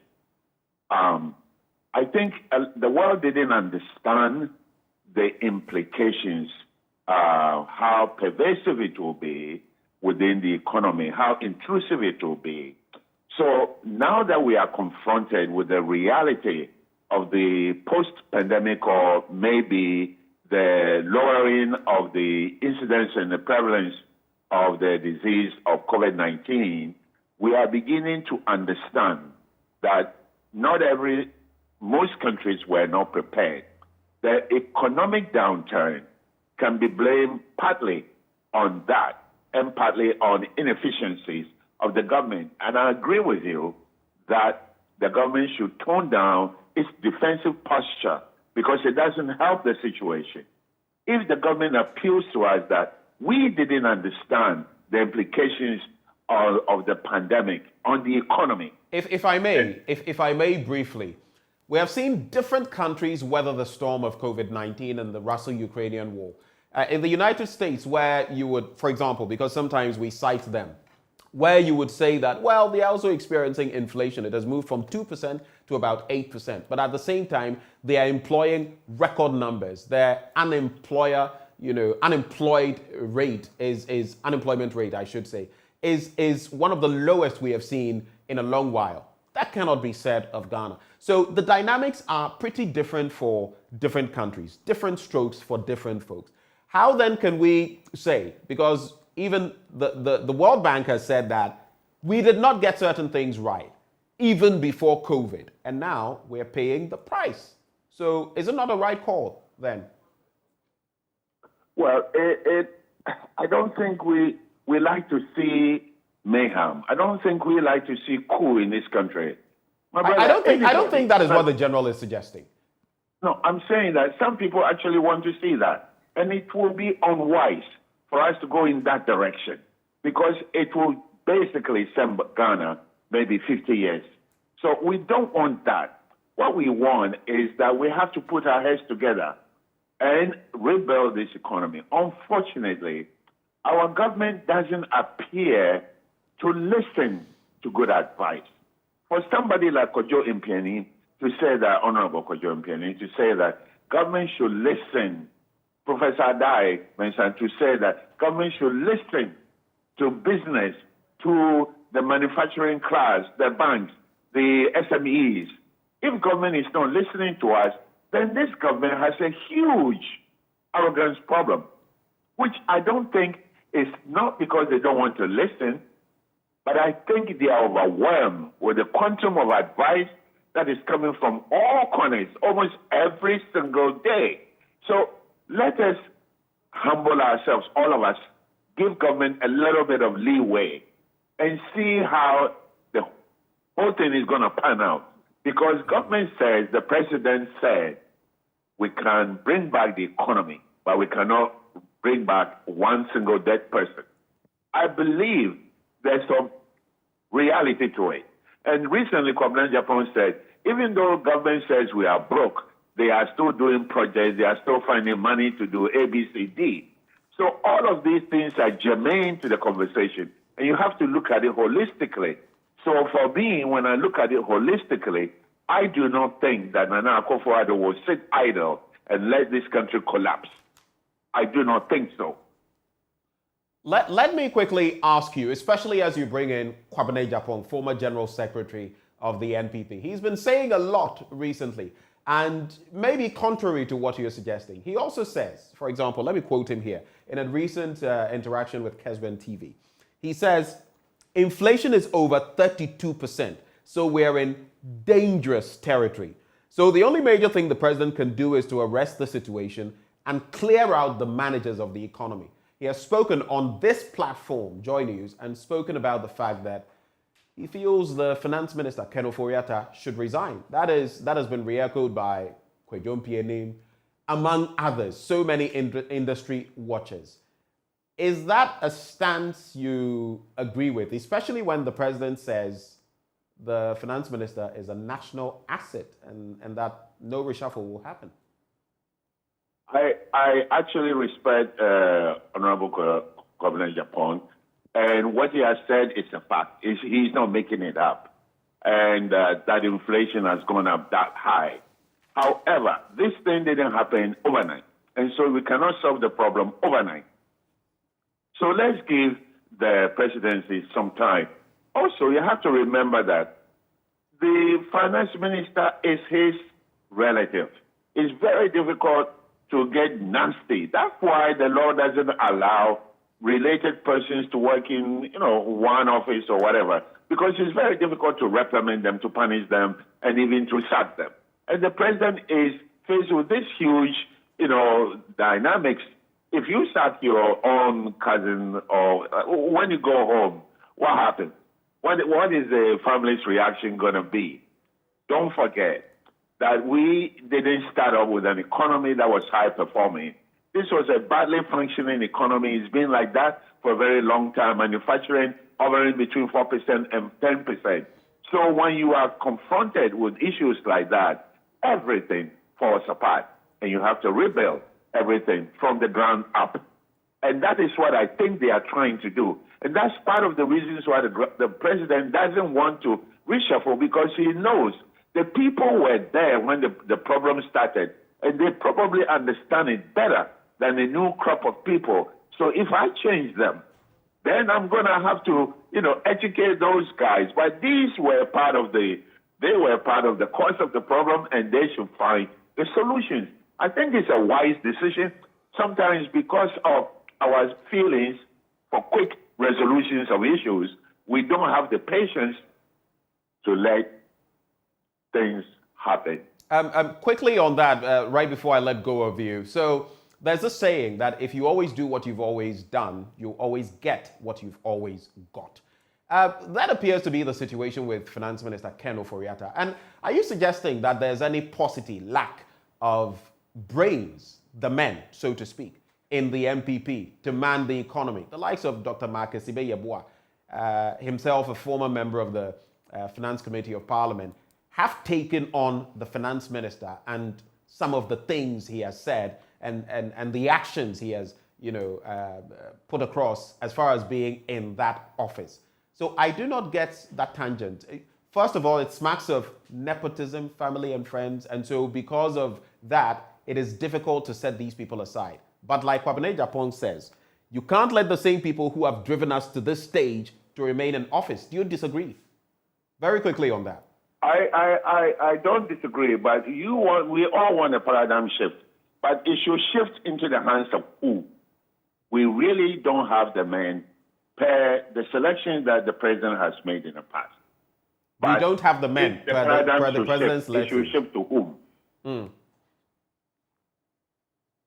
I just wanted to reiterate. So you're saying we don't have the men per the president's selections? Exactly, because the result shows that he didn't have the men to begin with. So if we want to shift the paradigm, how many of new economists are within the immediate circle of family and friends that the paradigm can shift into? Because he says his basic criteria for selection is loyalty and previous association. How many of us have previous association with the president? That's a very telling, if not damning, statement you make. But I just want you to go a little further. So you're suggesting that for President Akufo-Addo, it is more about the people around him. He is comfortable with the people around him, people he knows, people he is directly related to. And so that is part of the problem in terms of removing Ken Ofori-Atta and maybe other people who are in his inner circle, whether related to him by blood or close to him over the ages. Is that what you're saying? It has always been part of the problem.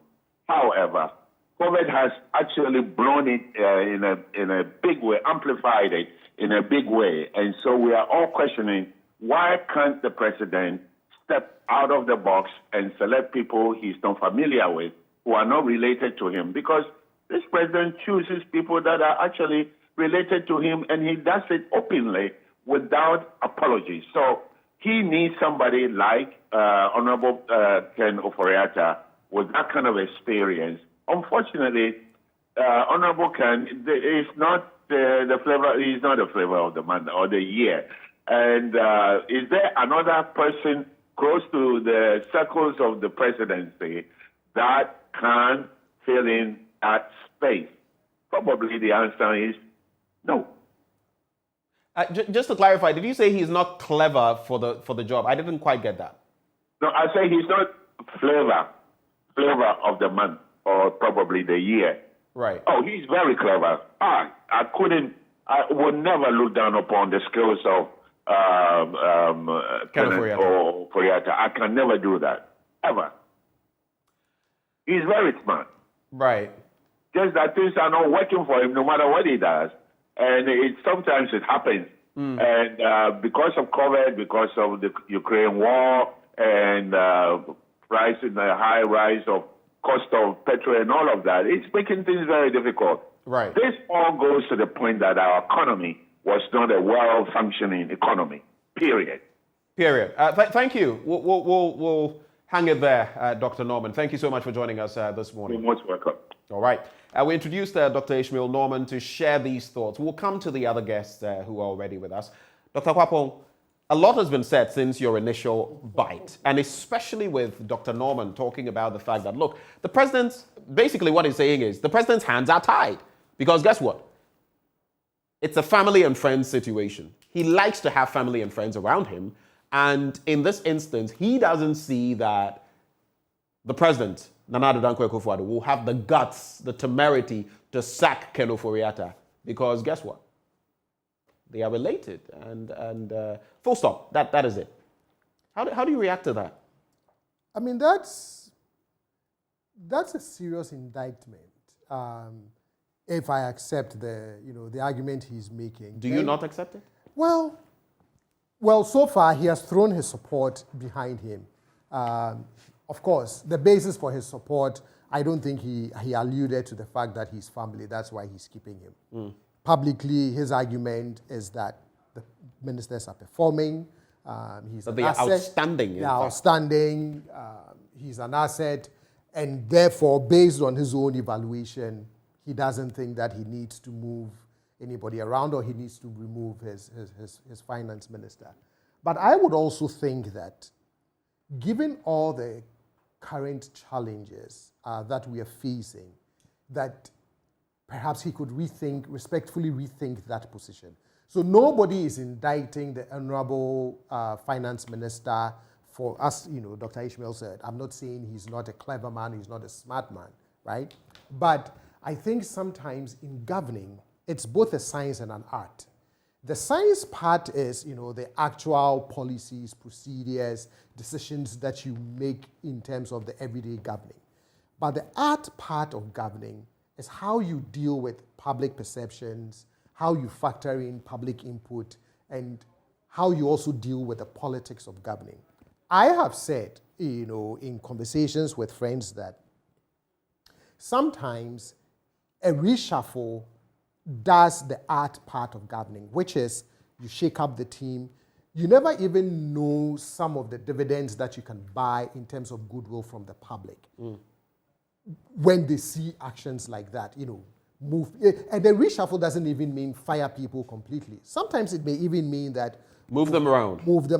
And some would tell you that once they get too comfortable, it becomes problematic. Right. And sometimes maybe it's just because you need a fresh perspective. Maybe if you step outside of your immediate domain, perhaps there are things that you are not seeing that another person coming in from the outside or things like that. But whatever it is, for me, I have said, and I said on a Joy News program that my point of disagreement with the president, respectfully, is that if truly his ministers have been outstanding, the only question that I have is, why are perceptions changing for the worse, the extent to which it is, right? So if you look at Afrobarometer in 2017, by 2019, the president had seen some slight dips, but it wasn't as significant as we're seeing now in 2022. Right. Even if you look at the pre-election polls in 2020, the views and the perceptions,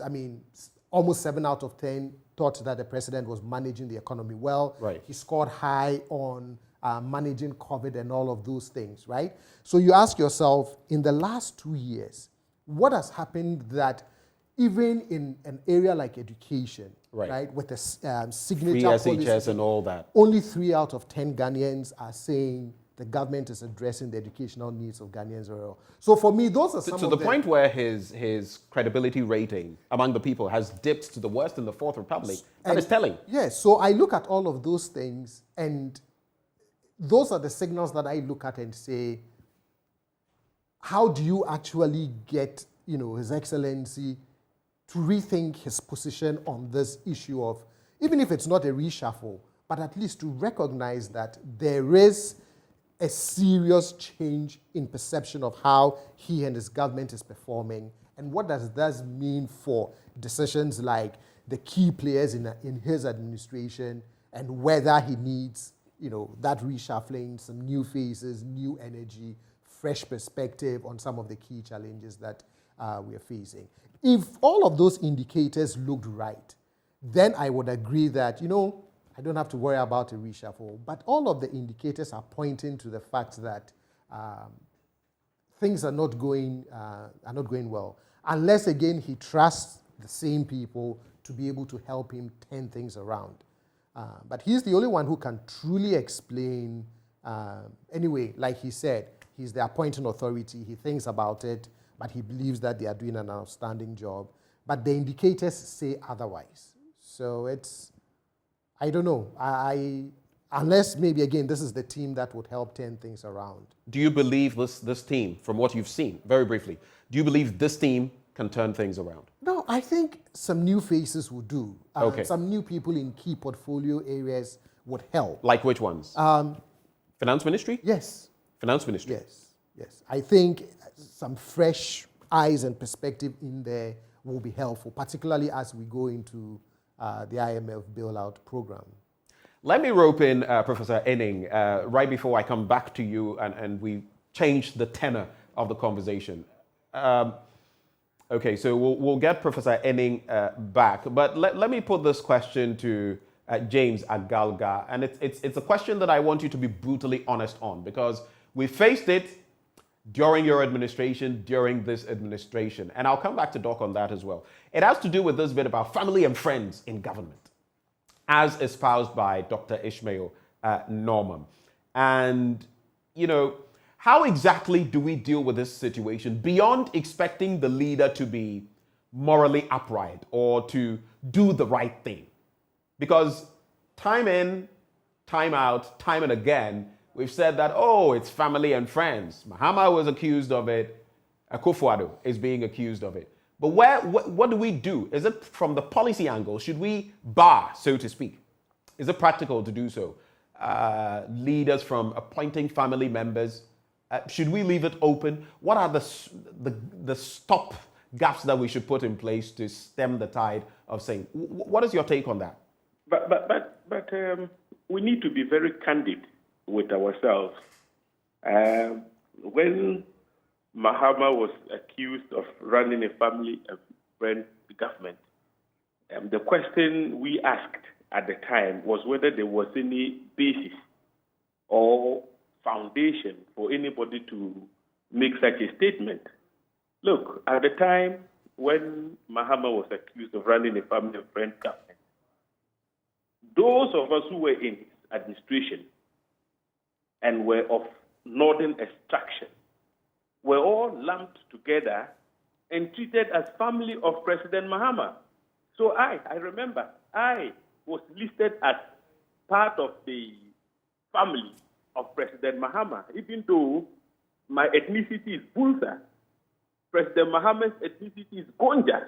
But we were lumped together, all of us, and treated as family and friends. If my memory serves me right, the only family member who served in President Mahama's government at the time was Madame Joyce Bawa. Yes, Bawa Mokhtari. Who was Deputy Minister for Transport at the time. She was the only one who had black ties with the president. And she was even just a Deputy Minister for Transport. And yet were falsely accused of running a family and friends government. So Mr. Agalga, I get the point you're making, but for the sake of time, whether it was one person, and I agree with you, the point has been made that it was just Joyce Bawa Mokhtari, but whether it was one person or 10 persons in a different administration. For a family and friends government. Right, I get it, but how do we deal with it? If you draw the analogy, Evans, today, you can count them, starting from the Amwakwata, finance minister, name them. They are there. The secretary to the president. Name them. They are all family members. The list is so tall. You see? So that in itself does not inspire confidence. When you have a country where unemployment is skyrocketing, people have completed university, they are very capable and can find jobs to do, and you have a government that has a tall list of family members. Naturally, people would be worried. Okay. But, Evans. So to wrap the conversation, this end of the conversation on the security perspective, yes, it's tied, it's interwoven with the economic perspective as well. That is why we're putting the two together. For you, what do you want to see, James Agalga, and then we shall wrap with you. What do you want to see from the security perspective? What do you want to see from the economics perspective to forestall any such situation like what we've seen recently, the charge in Sierra Leone, where some people spilled over onto the streets, and Sri Lanka? Confidence, it is important that the president bites the bullet. Yes, I know the finance minister is his relative, but I think the time has come for the finance minister to bow out graciously or be fired. Why? This is the minister who told us not too long ago that IMF was not an option.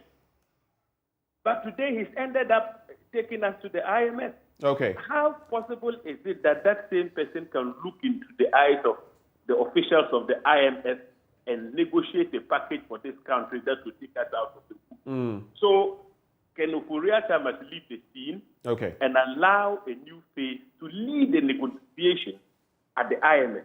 So that is one of the things the government must do.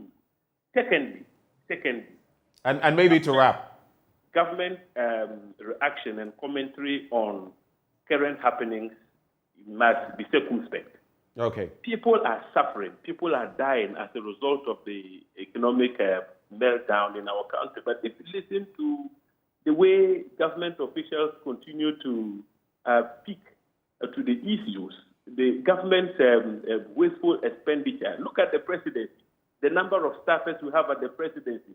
So they could start by pruning down on the numbers, even the number of ministries we have, and we have spoken at length about some of these things. When they do that, they'll be able to inspire confidence in the Ghanaians by getting us to accept the fact that we're in a difficult situation, and for which reason we'd all have to tighten our belts whilst we fashion out solutions to the challenges that have bedeviled us over the period. If we don't do that, Evan, trust me, we're in for trouble. Thank you, Honorable Agalga, for joining the conversation. This is Benjamin Akakpo, though. We do hear from time to time that my voice sounds very much like Evans Mensah's voice. But thank you for joining the conversation. James Agalga is a member of Parliament and, of course, member of the Defence and Interior Committee of Parliament. We also have Professor Kwesi Enning still with us, joining the conversation. Prof, thank you so much for staying with us. Having heard everything that has been said, from the economic perspective, the security perspective, and what Dr. Ishmael Norman throws in there, family and friends and the impact, what for you is the way forward to prevent a security meltdown? Then history matters. We are all good history teachers, but very bad history students. Family and friends can be cited historically to have brought several governments down. In Liberia, the Talbot regime was brought down because over close to 70 decades, it ran the True Whig Party, ran a family and friends government in which telling the president the truth, taking the hard decisions, getting people to quit because they couldn't deliver, or people resigning as a mark of honor, were basically things that did not happen. We need to bring meritocracy back into public service and allow institutional mechanisms and procedures and oversight processes. Otherwise, spin and deep fake information will be churned out in which those who manage public affairs deliberately tell or put statements out there that are incorrect. When that happens, over time, the governed will lose trust in those who govern them. And when that umbilical cord of trust that binds governance together breaks, then we'll see social conflagration of the type that General Nunu Mensah has cautioned us about. We haven't reached the tipping point yet, and therefore we can pull back from the brink. We've not reached mechanisms working, meritocracy getting back, and ensuring that mechanisms and processes are allowed to work. Prof, I know you're taking leave of us, but just let me sneak in this as you speak of meritocracy. 2 quick points, just very briefly. The Ghana Police Service, we've heard from the IGP recently talking about this bit that has stoked, conversation around meritocracy, that if you lose a family member in active service, they would give some option to other family members to get into the police service, and also a response time of 10 minutes. Your quick thoughts on that, how feasible they will be? Well, the response time of 10 minutes, I think he's introducing motorcycles. So that is feasible, particularly in places where the roads are decent. But if you take where I normally drive to get into town, I think the 10 minutes will be tough. But I think that Sending that signal and knowing that we can see police motorcycles all over the place responding quickly, even if it's 15 minutes, 12 minutes, where we can point out who the criminals are and they can be chased. That brings confidence. I think when he made the statement about encouraging police performance and effectiveness, and that in the course of duty, if you die, I think he used the word competent or qualified person. Qualified. Yes. So it is not just, what is the word I am looking for? It's not just a free for all. That, Uncle Kweku has died in the course of service, so Kojominta, just leave your farm and then come. But the likes of Professor Kweku Asare feel once you are making any preferences, it is wrong. It is not the right way to go. Oh, no. But I think it's an idea he has put into the public space. And as we critique it, as we make suggestions, I think it will be fine. All right. So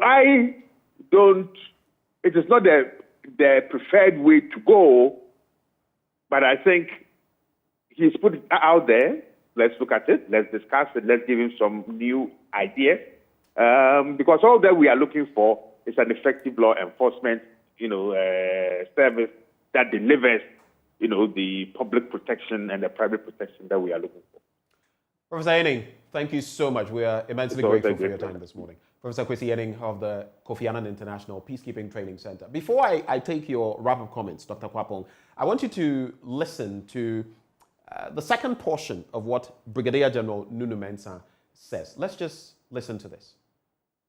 When we are growing up, things that you see is amazing. And with my senior colleague, 89-year-old man, we wanted to see the president. We saw this coming. We met at the Air Force Officers' Mess and planned to see him. I saw Kwame him. You can ask him, Kwame, I want to see the president. He called a certain number, Ochedaku. We're in New York, General Assembly. See the president. I wouldn't talk to the president on your medium. I want to talk to him to his ears. But the Mills was a loving president. He could be General Brat. Now, what's the Kuraba? He could be Wayankoku. Our young advisor, when you feature so of quality, what should I do? That's what he told me. But the president, that's where the Ufiasem came from. Maybe they wouldn't call people like me. It was my old friend. I campaigned with 98 when he was seeking political leadership of the MPP. But if today, when we are in a crisis, come on, call those that can help. Sit down, Jenna, sit down.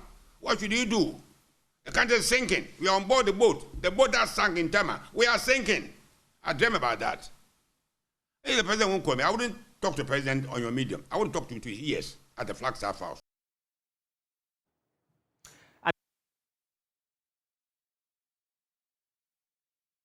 They come to you, but when they get the reins of government, they don't even want to listen to you. He has accused former President Mahama of that, and he has also accused the current president, Akufo-Addo, of that. I think that sometimes once you are in office, the people, you develop an inner circle of people you really trust. And so there's a political culture where people outside of your innermost circle, sometimes you are not sure, even if their intentions are pure, things that they want to share with you are driven by purely, concerns about the country, etc., etc. I suspect there's just something about occupying, the high office of the land where you tend to be a lot more trusting, though, of an inner circle, a core group of people. Therefore, sometimes making it a little difficult to listen to those, or even to give audience to those outside of your circle.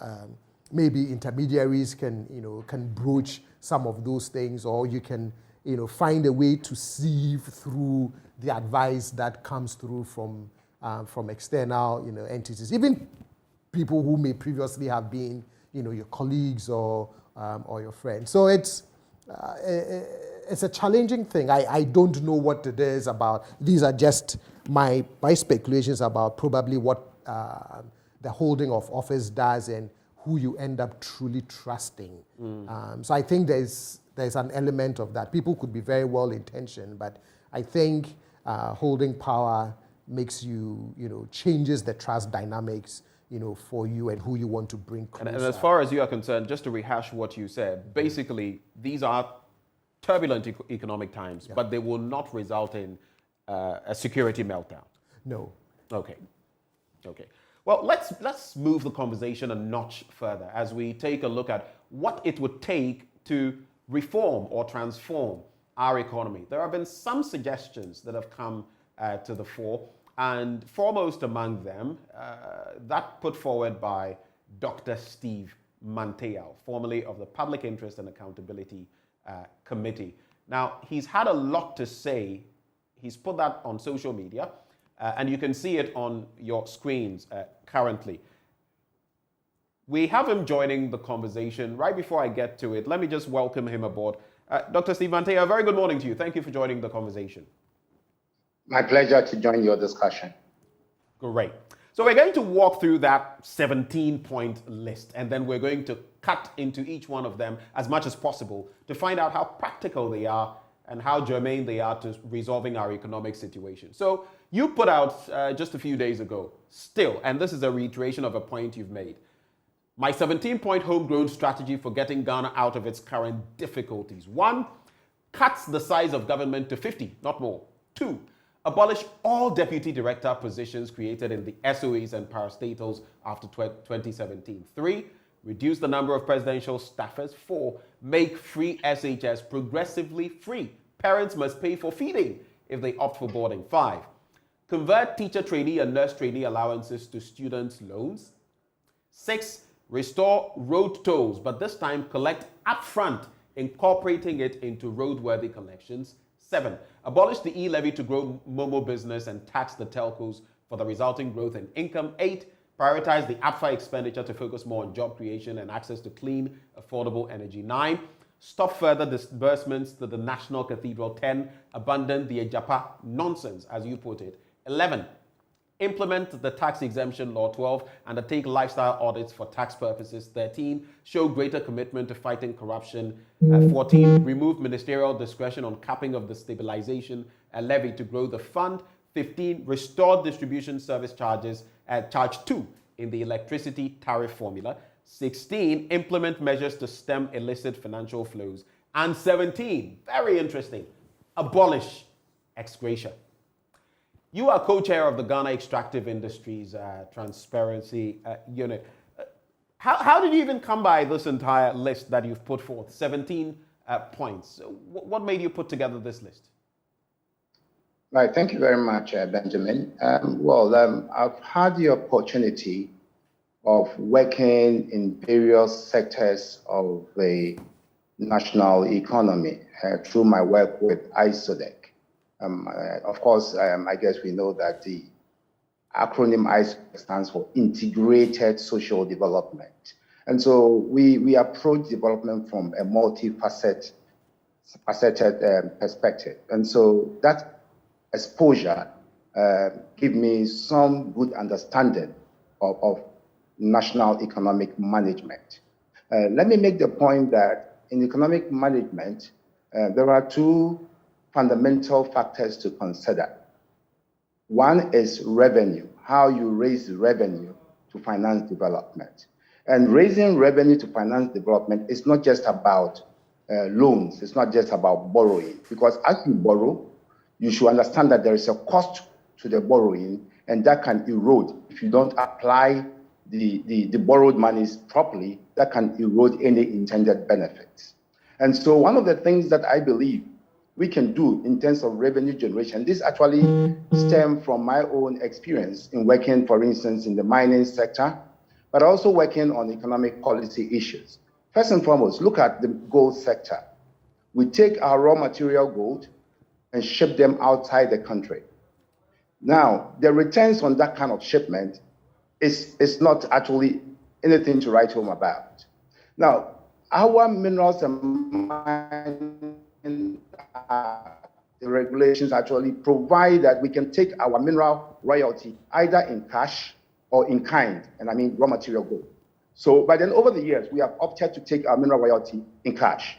Now, if we're minded to actually optimize our benefits from mining, then what we would do probably would be to take our royalty in kind, that is in gold. And then we feed this gold into jewelry manufacturing. So we'll be exporting as a country jewelry and not gold bars. Now, what you do then, the benefit of doing that is that you'll be creating jobs for your people as you actually set up these jewelry manufacturing facilities. So you'll be creating jobs. The companies that are making the jewelry will be paying corporate income tax to the state. The workers who work in these factories will be paying personal income tax again to the state. Now, your gold exports will not be gold bars, they will be manufactured product, and therefore they will give you higher returns in terms of the export values.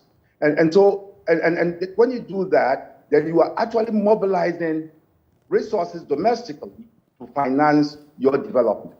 But all we've done, for as long as I can remember, is to ship raw material gold. That doesn't give us much, and doesn't actually create opportunities for job creation in our economy. So one of the things that I would prefer in this regard would be to look at all the primary commodities that we export and see whether we couldn't add value. And in that process, create advancement. And again, you can say same for the oil sector. There was a reason why we're exporting our crude oil. The idea was to expose it to the international market.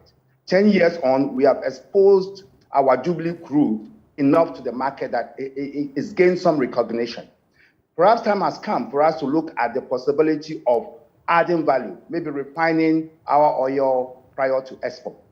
Of course, I do recognize the fact that to be able to do this meaningfully, currently it's about to do between 40 to 60%. So Doc, we're struggling a bit with the connection. Maybe you can just go back to the percentages that you were just mentioning. And there's been talk about getting at least 25% from the resources that we actually exploit, the gold, the oil, and all of that. Can you quickly rehash that point? What's making is that with gold, for instance, our law allows us to take mineral royalty in kind. And that affords us the opportunity to add value to our gold exports. So then when you take your gold in kind, you feed it into local jewelry manufacturing. So you'll be exporting gold, jewelry and not gold bars. Now that gives you higher value in terms of one, job creation. So the companies will be paying corporate income tax. The workers in these factories will be paying personal income tax. Now your gold export then appreciates also in value because you are actually exporting manufactured products. And so you are able to generate more revenue to finance local development. Same applies to oil. At the beginning of oil discovery, when we started production, we were exporting our crude. It made sense at the time because we needed to expose our brand of crude to the international market. We've done that for 10 years. For us, time is due for us to look at adding value to our crude oil. Now, the benefit you get from actually processing your own crude oil is that you benefit from the other derivatives. For instance, we're talking about petrol, diesel, to some extent, LPG. And then when all is said and done, you also have what you call the bitumen, which can be used for road construction. So when you ship your raw crude outside the economy, you are invariably depriving yourself of these benefits that come with processing your own crude. And therefore, there's a need for us to begin to think of our primary commodities and look at the value chain opportunities for enhancing value retention within the national economy. And so I say this in respect of raising revenue to finance development. It is not just about borrowing. It's about looking at within your own context what you can do to generate more revenue than you are doing currently. Before I come into the studio, I'd like you to walk us through some of the key points you make. I'll just take them, I'll lump some of them together. For example, points 1 and 3 can be put together. Cut the size of government to 50, not more, and then reduce presidential staffers. How practical is this, looking at the fact that we have over 100 ministers at post?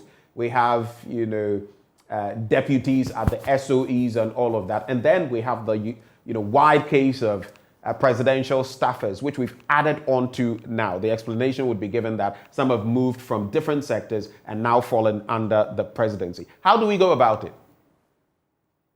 Right. I recall when the president appointed his ministers, and there was a hue and cry over the numbers. But the president told us that, look, he knows what he wants to do and what he wants to achieve.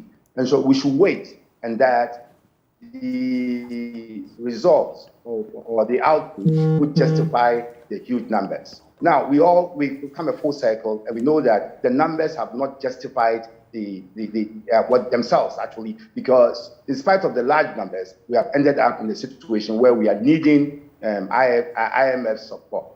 Now, I believe that in economic management, you need to pay a lot of attention.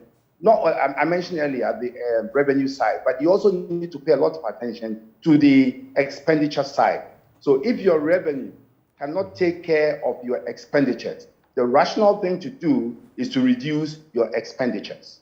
And in doing this, I take cognizance of the fact that since this government assumed office, they've piled up unnecessarily the expenditure side of things. So for instance, apart from the huge ministerial appointments, you have the creation of additional director positions in almost all the state-owned enterprises and parastatals. Go to ECG, go to Ghana Water, go to Petroleum Commission, Minerals Commission. For all of them, this government has created multiple deputy director positions, some of them 2, some of them 3. It's unnecessary. And therefore, it actually burdens the national budget. And I think we need to do something urgently about it. I need to also say that there are other social interventions that have also compounded our expenditures. Take NAPO, for instance. What is the real added value of NAPO, apart from maybe getting people just from home and creating a certain sense of employment for them? And you find that most of the NAPO, NAPO team are actually working in non-productive sectors. So you have some of them standing in the streets and directing traffic. They are useful, they are good, but then they do not add to national production. So if you are, for instance, deploying NAPO, trainees or NAPO staff to go into real production, let's say in the agri sector and other manufacturing sectors of the economy, then they will actually be generating an output that can cater for the allowance in the district assemblies. And in fact, they are doing nothing. But some of them even stay at home and only collect the allowances. I don't think that this is prudent use of the resources that we are struggling to generate within the economy. I have 5 more points, points 4, 6, 9, 12, 17, but I'll lump them together so we can take a quick stab at them. Of course, you also talk about fighting corruption in point 13, and we all know the tangent or trajectory of that, especially on the back of the latest reports we've seen from the Afrobarometer, the one put together by Shraj and the Ghana Statistical Service, and the UNODC, among others. But let's look at, quickly, free SHS and the road tolls. In point 4, you suggest that free SHS should be reviewed and that parents should pay for feeding if they opt for boarding. We know about the challenges with the buffer stock and how it's been very difficult to fund that drive. Then you also talk about road tolls being restored, but being collected upfront, incorporating it into roadworthy collections. That doesn't seem to follow the trajectory that the roads minister, Honorable Siama, has been towing in recent times. Why these suggestions? How do we implement them, so to speak?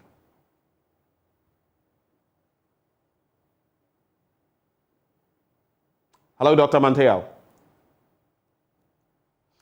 Okay, I think the connection... Foremost, my views on the free exchange. Okay, go ahead. Can you hear me? Good. My views on the free SHS is informed by empirical studies I did on countries that actually preceded Ghana in the implementation of this initiative. Okay. Uganda, Kenya, South Africa. Now, the point is that in introducing a new policy, it is important to look at those who have done it before and look at the challenges they encountered and put in place measures to avoid these challenges. If you look at Uganda, for instance, their approach was to, provide for capitation grants for all students. So you are given a certain amount of money, and you, the student, actually decide whether you want to, for instance, go to the private school or go to the public school. And indeed, in Uganda, they included the private sector schools in the pre-SHS implementation.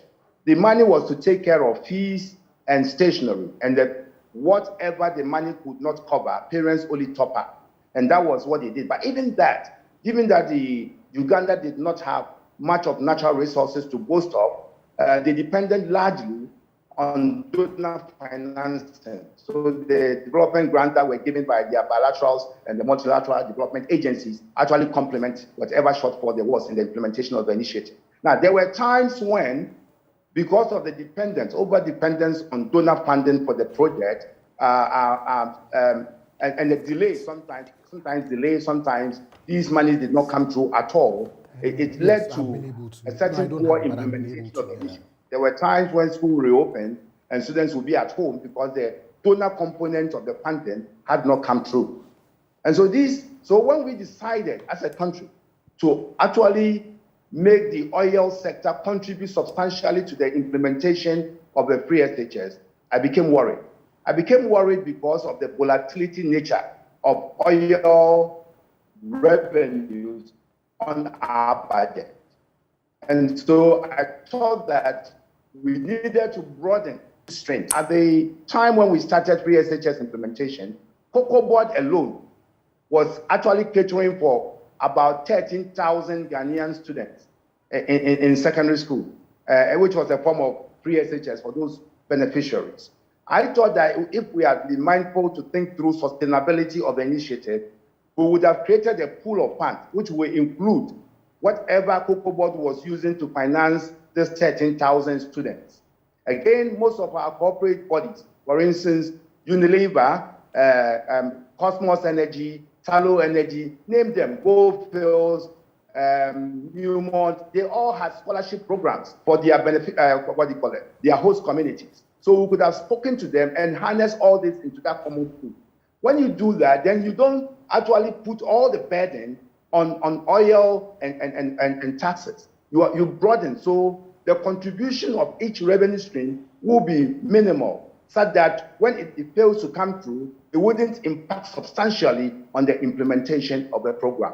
It's not too late. We can go back to the drawing board and take another look at the financing of free SHS. Now, the other issue you raised has to do with the road tolls. And we'll have to make this a bit bite-sized owing to time, so we can have the reactions from them. So maybe just briefly on that point as well. Then we'll take the last batch. In respect of road tolls, I think it was a great mistake on the part of government to have repealed them when we didn't have readily available revenue to replace them. So, for instance, I've heard the Ministry of Finance complain that because of the delay in passing the e-levy, that is actually the reason we have ended up in this mess. But there was no reason, because e-levy was not passed. It would have made sense to wait till e-levy was passed, and then you can repeal the road toll levy. But somehow we rushed, and therefore we lost revenue. See how long we've abolished these road tolls for, and see how much revenue we would have lost. If for nothing at all, it would have actually patched potholes on some of the major highways of our country. So I believe that going forward, it's about revenue. And we need to, government has explained that there was another reason, which was the huge traffic pileup at the toll booths. Yes, we can deal with that situation by incorporating the road tolls going forward into our roadway. One, the good thing about that is that it gets everybody else to pay. Currently, the road toll, the way it was structured, was discriminatory. The rich and affluent who lived in cantonments and other rich areas that do not have to go through the toll booths were not paying road tolls. And yes, they were benefiting from the work that road tolls was doing for this country. And those poor people who live in the peripheries, and beyond, who have to on daily basis drive through toll booths, were paying and the rich were enjoying. I don't think it was fair. And so going forward, I think that everybody who owns a car in this country ought to pay for road tolls, and they ought to be incorporated into a roadworthy so government can have quick access to this money to do what it needs to do. Two final points from the 17-point list. You know that it's pretty lengthy and it would take quite a bit of time to exhaust all of them. But two crucial points. One, you say stop further disbursements to the National Cathedral, the $547 million National Cathedral. And point 17, the final point, abolish ex gratia. And that is an interesting point you make, because guess what?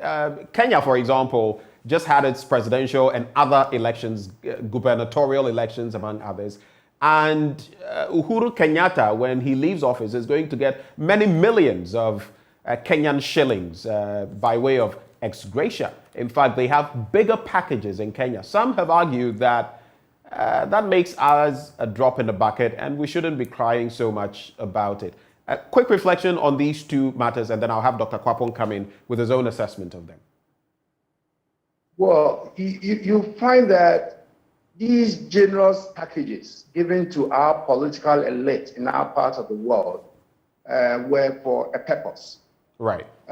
We're coming through an era of coups, and people will come to power and will want to refuse to go. So the idea really was to cushion them.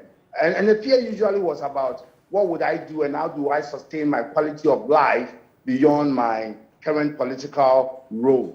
And therefore, the idea was really to cushion them so that when they come into office, they will leave when the time is due.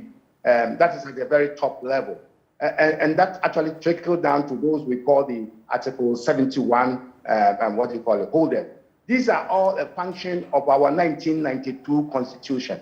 And I've heard, calls for its review. A lot of the premise upon which that Constitution was founded have outlived their usefulness. So a time has come to look at our means, our ability to sustain these huge expenditures. I don't think that this economy can sustain these expenditures going into the future, especially when we are struggling to grow it. Okay. I suppose that also includes the National Cathedral bit. Dr. Mantea. Yeah, of course, the National Cathedral, I don't think, and I agree with those who maintain that position, that it is not a national priority. Let us first focus on dealing with our economic challenges. When we are done with dealing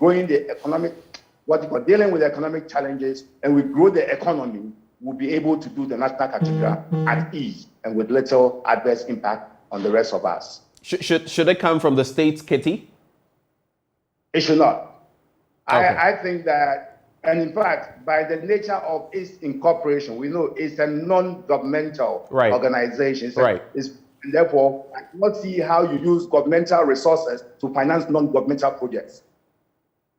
Dr. Mantea, we're grateful that you've taken the time to share some thoughts on these matters. I'll just have you stay with us briefly, because as I bring in Dr. Kwapong, maybe he might say something you might briefly want to react to. So if you don't mind, just stay with us. Dr. Kwapong, quite an exhaustive, maybe not an exhaustive list, but quite a number of things mentioned here.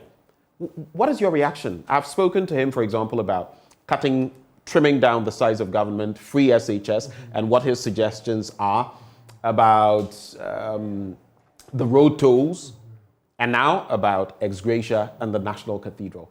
But with all of these points, what are the ones that leap at you that you feel maybe we could actually start rolling out in the shortest possible time? The size of government issue, because it has, and as he rightly pointed out, it has cost implications.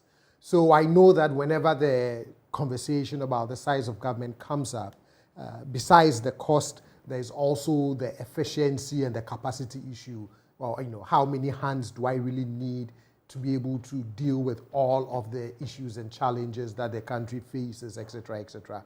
But I agree with him that we really need to do something about the size of government. I think that, I mean, if we really wanted to, I think that would be something that can be, quickly, addressed because of the cost implications that it has. I mean, if you look at our budget, if you look at on the expenditure side and how much we spend on, for example, wages and salaries, so compensations, is a huge chunk of the budget. So there's really some virtue in looking at the size of government and seeing where you can truly cut back to save some cost on that.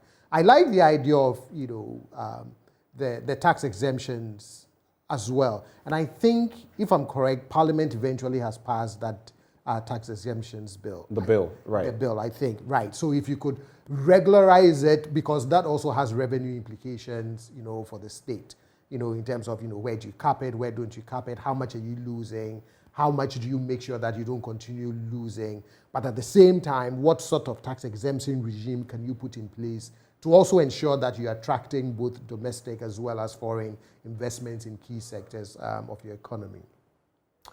Progressive free SHS. Yes, so the ability to pay is critical because, again, of the cost implications of a program like that. The only thing I say is that in order to be able to really do that test of ability to pay as a function of enjoying some of these social intervention programs, it would mean that two things must happen.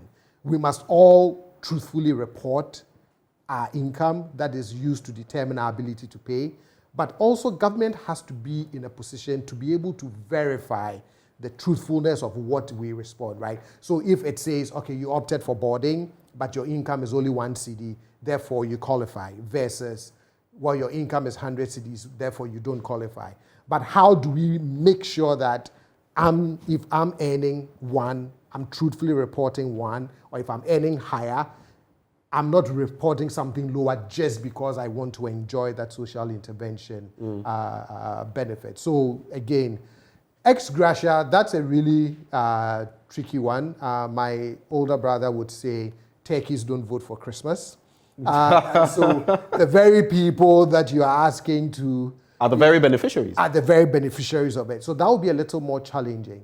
I think it was the speaker or someone maybe a year or two ago floated the idea of perhaps something like a pension scheme for members of parliament. That is an idea that I would... But the Kenyans have all of that, the pensions bit, and they still have this. In fact, we also have quite a situation. If you look at the Kufuor era and when some of this changed, and in terms of implementation, yes, there were pension benefits as well to the tune of a sitting president and all of that. Yet we still have the 4 vehicles plus to be changed every 4 years and a house of the person's choice here and there. I mean, that is for the presidents and all of that. But there are also those that trickle down to ministers, members of parliament, and it's quite a huge chunk. I agree. And of money. Then we also perhaps can take a look at who truly should be classified as an Article 71 office holder. In fact, the most recent report, although of the Article 71 committee that is always set up to determine these things, the report had 10 principles based on which these emoluments should be determined. My only disappointment was that some of the outcomes from those 10 principles ended up being a little bit controversial. But those 10 principles, I think, is a really good starting point for having a really good conversation about how do we truly deal with Article 71 holders, because they point to things like, the state of the economy, the fiscal implications, parity in the, among public sector, those who render service in the public sector, things like that. So those 10 principles were very brilliant. And if we could have a national conversation around those 10 principles and translate them into, now what do they actually mean? I think that would be one good way of addressing some of the concerns that Dr. Mantiao is raising. So by and large, these are valid. Yes. We ought to pay attention to them as a people. I believe so. I strongly believe so. Dr. Akakpo, we're so grateful that you took the time to join us this morning. And once more, thank you so much. First time having you in the studio. My pleasure. After so long. Yes. I will. But do hold for me. Dr. Steve Mantea, any quick reactions in some 30 seconds? No, I have nothing to add or to kind of disagree in terms of the commentary run on my 17-point agenda. But let me say that the discussion overlooked also the management of our petroleum revenues with respect to the stabilization fund. Right. I do not think that as a country we've managed it very well. We amended the law in 2015 to even provide for the fact that the minister will has the discretion to cap our stabilization fund and then move the excess revenue into the sinking fund and the consolidated fund. Now, over the years, we never put anything into the consolidated fund. All the excess revenue were put into the sinking fund. Now, the sinking fund was set up purposely for servicing our debts. And therefore, when you cream off the excess over the stabilization fund cap, right, into the sinking fund, then what you are invariably doing is feeding into our appetite to borrow. But there were times when the stabilization fund was capped as low as 150 million. While I chaired PIAC, I made the argument that we needed to grow that fund to become very big so that when we go, money will support the economy. And right, indeed, when we went through the COVID challenge, that fund gave us $300 million to deal with the challenge. And this was because in that year, the cap had been lifted to 300 million. I think that we should remove the cap entirely so that we grow the fund as big as it can be to be able to support ourselves in times of crisis. Dr. Mantea, grateful for your time. Dr. Steve Mantea, co-chair of the Ghana Extractive Industries Transparency Unit. And of course, he's been sharing his 17-point outline for us in terms of changing the script of Ghana. Now, right before we get into Kumasi and give you the citizens microphone and also talk about the EcoBank Joy News Habitat Fair. How's it? Hello. How about treating your family to a summer holiday in South Africa? Come journey to South Africa for a good time in our beautiful country. Get to know the locals, our languages, and if you're looking to let your hair down and relax or you're just in the mood for some fun family-friendly adventures, South Africa has got everything you need. So this summer, Wazanila. Come this side and experience a holiday worth talking about. But hello Ghana, happy moment is here. We all know it's coming. Let's storm World Cup Qatar 2022 with Storm Energy Drink, Puma Soft Drinks and Awake Drinking Water from Casapreco Company Limited.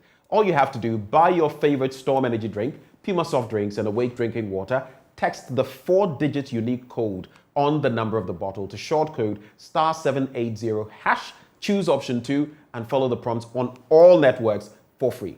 You could be one of the lucky winners to this year's World Cup in the monthly draw. You can also win TVs, fridges, microwave ovens, mobile phones, home theaters, free drinks, and more instantly. So don't waste time. Grab a bottle of Storm Energy Drink, Puma Soft Drinks, and Awake Drinking Water, and let's storm Qatar this World Cup. This promotion is on the NLA Caritas platform. This advert is FDA approved. Terms and conditions do apply. And I'll tell you what, when we return, a lot more action on the AM show. Do stay.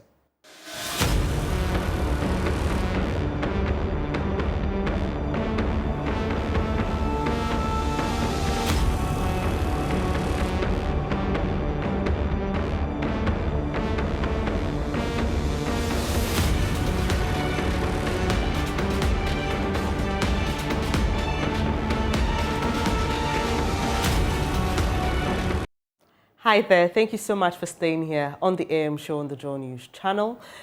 It's now time to talk about the EcoBank Joy News Habitat Fair. As you may be aware, the main event will come off at the Accra International Conference Center from Wednesday 24th to Sunday 28th August 2022. And it's from 8 a.m. to 7 p.m. daily. It's now time to hear from the Saint Gobain Group, which was established in 1665. Can you imagine that, in France? And they design, manufacture, and distribute building materials and provide innovative solutions to housing needs. We've got the MD for Western Central Africa for Saint-Gobain, Rami Taleb, here with us. He's on my immediate left. Thank you for joining us this morning. And Ben Kevin Adigbli, he's country sales manager for the company. Thank you, gentlemen. Thank you very much. All right, so let me start with you, Rami. Are you based here in Ghana? Yes. Okay, because I wanted to say Akwaba, but yeah, you're used to it. Yeah, Okay, okay, all right, great. So I am based since 2015, almost 7 years. So I call it's my home country now. I was just going to say that, you're a homeboy. Okay, so tell us more about what your company offers. Great. So first of all, thanks for hosting us this morning. So Saint-Gobain was established actually in 1665. So we are into this industry for more than 360 years now. So the group actually was first established in a small village close to Paris called actually Saint-Gobain by actually producing and manufacturing, let me say, the glass solutions. So since the group has started actually to diversify into more production of construction materials. So today the group actually is producing almost all the range of the construction material. So we are actually present in 76 countries in the world with more than 180,000 employees with a yearly turnover of almost 45 billion euro so far. All right, that's interesting. So you mentioned glass solutions, so that's a specific So this is the material historical product of the group. Okay, all right. So what do you translate the glass into? Because I'm seeing here for complete damp proofing, waterproofing, and tech repair solutions. So this is one of your products. Sure, definitely. So So you've moved on from definitely. from glass. So since more than 70-80 years, the group has started actually to diversify in much more construction materials. Okay. So today we provide the full package of the construction materials so far, from glass, from waterproofing, from adhesive, even so we have a lot of solutions which are actually present in the automotive in the industries, in the aerospace industries, and of course with Ben Kevin we'll be talking more about what actually we are producing locally. Okay, right here. So Ben, I mean you're stationed here in Ghana. Yeah. I'm watching you thinking, okay, what can you offer me? I'm putting up, let's say, a 4-bedroom house. What products exactly can you offer me? So, you know, Saint-Gobain is huge. It's a company that has a lot of solutions. We provide a lot of solutions for the construction and real estate market. We started operations in Ghana in 2015. We started production in 2016. And since 2016, we've been producing a lot of these solutions locally. So in 2016, we started with the production of chemical additives for concrete. And so whenever you see any of those concrete mixers moving about into some of those huge construction sites, you know that there's an element of Saint-Gobain solution in that concrete, which is being traveled from one destination to the other. So some of these chemical additives help you to be able to modify the properties of concrete. So you're looking at making the concrete more workable, making it more cohesive, making it more homogeneous. So we produce the chemical additives for concrete. We have a lot of solutions in waterproofing, damp-proofing solutions. And so whenever you're building in areas where you're likely to have rise dam issues and all of those water related. So you spoke about your private individual home, for instance, where when you walk through town, you see a lot of houses with damp risers. A lot of these structures did not take into account the waterproofing and damp-proofing, elements of the building. And so we are happy to say that since 2016, we have some of these solutions locally. And when we say we have them locally, they are produced locally, but with international standards. So as you know, Saint-Gobain belongs to, Weber belong to a Saint-Gobain company with international standards, with ISOs and all of those standards. And so we have a way of doing the things we do. We adhere to strict quality, we adhere to strict standards. So though we produce them locally, except for some of the local materials that are available, most of our inputs are imported from Europe and from some of those places where they confine or they abide with the rules and regulations of building industry. So we have a lot in terms of materials for you. So from project inception, from the concrete that you're using to finishing, where you're looking for ceilings, you're looking for partitioning, you're looking for insulation, and all of those materials. Very succinctly put. You want to add something? Yeah, just to add something, Rami? and thank you very much, Ben Kevin, for this very nice actually presentation of product. So in fact, thanks to our very vast experience in the construction industry, and this is what we have been actually able to translate into Africa. So our presence in Africa has been so far since more than 30 or 40 years, mainly in South Africa and the northern side of Africa, mainly Morocco and Egypt. But so far, actually, we have started our development in East and West and Central Africa from like 10 years before. And thanks to the knowledge and thanks to the very strong actually background we have, and thanks to the worldwide research and development units that we have, actually we have been able to have a lot of custom tailored made solution for Africa. So of course our products are produced locally with a full respect of what actually the market and the construction in need, with full approval of international norms, if I may. Great. So Ben, you spoke about people with dump walls. It's a very big issue here in Ghana. I've been to very nice looking buildings, and then you look at the walls and you're like, oops, that's problematic.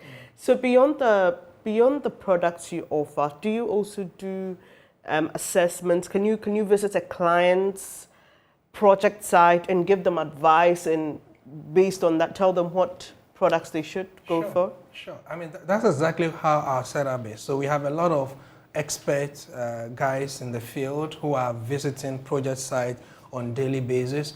And we're not only selling product, we're also offering solutions. We're advising people, we're educating them on the right products and the right solutions to use. So just as you mentioned, you walk around, you drive around, and you see a lot of buildings with dump solutions. And what people are doing is that, okay, to prevent the rising damp from being seen, they are tiling. And after a few weeks, few years, we see that the damp rise has gone beyond the area that has been tiled. It means that the problem has not been dealt with from the beneath. So we've always been advising that the solution to damp rise is not to tile it. It is to find a solution that allows the water to evaporate. Okay, and these are the kind of solutions that we offer.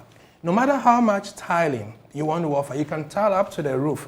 You will still see the rising dam, because water travels through a medium. And once you make the medium available, it would continue to find a way to travel. So we have innovative solutions. We have some solutions that we call sacrificial mortars. And what these mortars do is to take the water and expel them into the environment. By so doing, you do not see the damp rise patches on your buildings. And these are the right solutions which have been approved by the Europeans, by the all the various standards known for construction and building. And these are the solutions that we are providing to the market. And I think there's another thing we need to add, that you cannot prevent damp rise forever. For as long as there's a medium that the water goes through. So these products have what we call lifespan. So if anybody walks to you and tells you, for instance, I have a damp rise solution which is 100 years, it is not true. We want to be on record to be selling the right product to the people and giving them the right information. In Europe, in America, where these products are used, there's a maintenance culture. So you plan that every 10 years, every 15 years, there's some form of maintenance that you would do. In this country, the only thing people want to change is the paint on their building. So they are willing to change the paint after every 5 years, 10 years, but they are not willing to invest in damp solutions that would take them 10 years on, or 5 years, 10 years, 15 years, and all of that. And this is the mentality we want people to change, so that they do not go for quick fix solutions, being promised that it will last you eternity. Even your building now may not last you 100 years. So how much more a damp-proofing solution? That's a good one. Let me add a small point here. So also, in addition to all that, we don't sell our products. So we always offer training to our end users and also to our contractors or project managers. So we have actually created, since 4 years actually, something called Saint-Gobain Ghana Academy, which is actually a big facility placed in our production facility actually, where we have at least every month one full training about one full scope of product, that we ensure that the end user will understand the scope of the product, will understand how to use it, and also will understand the advantage. So last year in 2021, we have been able actually to train more than 500 actually users or contractor or mason, if I may, or artisans, whether it is tiling solution, waterproofing solutions, concrete admixture solution, and actually, so this is our one of the message and of the work scope that also we have to provide to the local. All right, so let me just get this clearly. You don't sell your products to individuals, or in addition to selling them, you train people who can use it to use it in a manner in which it will benefit the consumer properly. Definitely. So that depends actually on the product segment. So some of the product segment you have to use, so it's B2B approach. So you have to sell it actually to a contractor or to a ready-mix batching plant. Okay. So this is also where our technical and training could also support the product usage. Also, we have many products that it is B2C, so directly with DIY, so do-it-yourself applicators that you can buy one or two bags. Usually, actually, this is a combined approach. So we have a different technical or training program to actually handle the two. Exactly. So I just wanted a bit of clarity there. Now, you spoke to us about research, how your products come from years and years of research. The world is moving on. You're doing more green stuff, more sustainable stuff, just to help the world and the earth get better. Tell us about what you're doing in terms of light and sustainable construction. So let me say that innovation is part of our DNA. And I can tell you that 25% of our sales made since 5 years till today, I'm talking about the global sales, was actually made from new innovative products. So it's a company where we always continue to innovate solutions. And Saint-Gobain has took actually the challenge to commit to the fighting against the CO2 emission and to commit to more greener actually cities and economies. So our group is committed to be net CO2 in 2050. So after, let me say, 30 years from now, all our production facilities in the world should be CO2 zero emission. So we have started actually to demonstrate that in many countries in Europe, and we have one also factory in US by having all our facilities, some of our facilities running on the solar or green energy so far. So we are actually exploring different options to see how can this could be translated into Africa. You know, it remains a little bit complicated subject, but with the support and help of our R&D departments, we have been able to identify few raw material that it can be used in our formula to reduce, for example, cement consumption, which is the main actually CO2 emission product that we have in our formula. So far, testing is ongoing, and I hope that in less than 6 months or 1 year, actually, we can start to integrate those subsidiary cement products into our own formulas. Ben, you have anything to add? No, I mean, I think one thing we need to know is that the construction market is huge, and if you take water out, the second most consumed product worldwide is concrete. Okay, a lot of people may not know this, but you have to understand the input that goes into concrete, the input that goes into helping sustainability. And one of those inputs is what we're offering. By using our additives, our chemical additives for concrete, you are reducing in some cases about 50% of the water that you would have required to be able to produce that concrete. And so these are all steps that we've taken to be able to help, you know, in a more sustainable environment. So I'm sure there's a contractor watching us who's impressed. There's a young person who's putting up a building who says, okay, well, I'd like to speak to these guys. How do they talk to you? Where do they find you? Yeah, so we're located on Expintes Road, directly opposite Lifestyle Gallery, just before the new China Mall, close to the Regimano traffic light. You can reach us on 0540 123 533. 0540 123 533. And just before we sign off, we've recently launched our new stamped concrete solutions. So for those who are interested in having their compound stamped instead of tiled or paved, you know, they can still contact us. As you can see on your screens, we have these beautiful stamped concrete solutions available right here in Ghana. Great. Thank you so much, gentlemen, for joining us. And you are definitely a part of the Joy News, the EcoBank Joy News Habitat Fair, which will be happening later this month. And so if you're thinking of somewhere to also find them, you can find them at that event. I've been speaking to the MD for West and Central Africa. Based in Accra. Saint-Gobain. He's based here in Accra. He likes to say that he's a homeboy, Rami Taleb. And Ben Kevin Adigli, who is country sales manager for the company. Once again, grateful that you could join us. Thank you very much. All right, so stick with us here on the AM show. We'll be getting very interactive shortly. Do stay.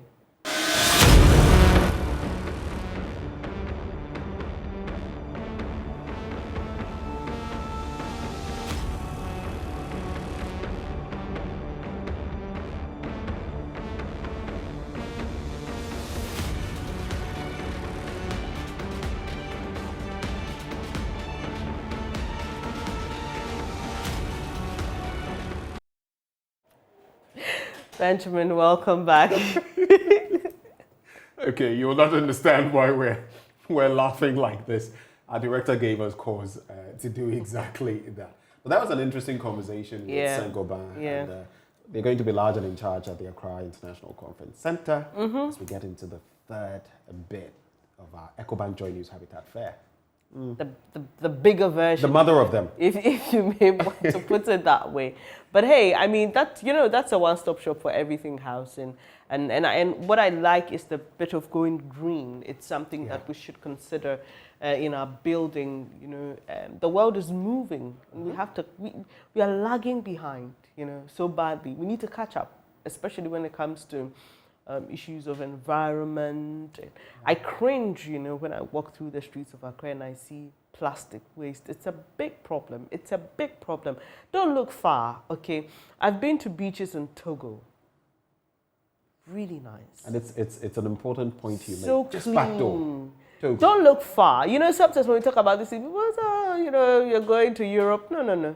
Just here in Togo.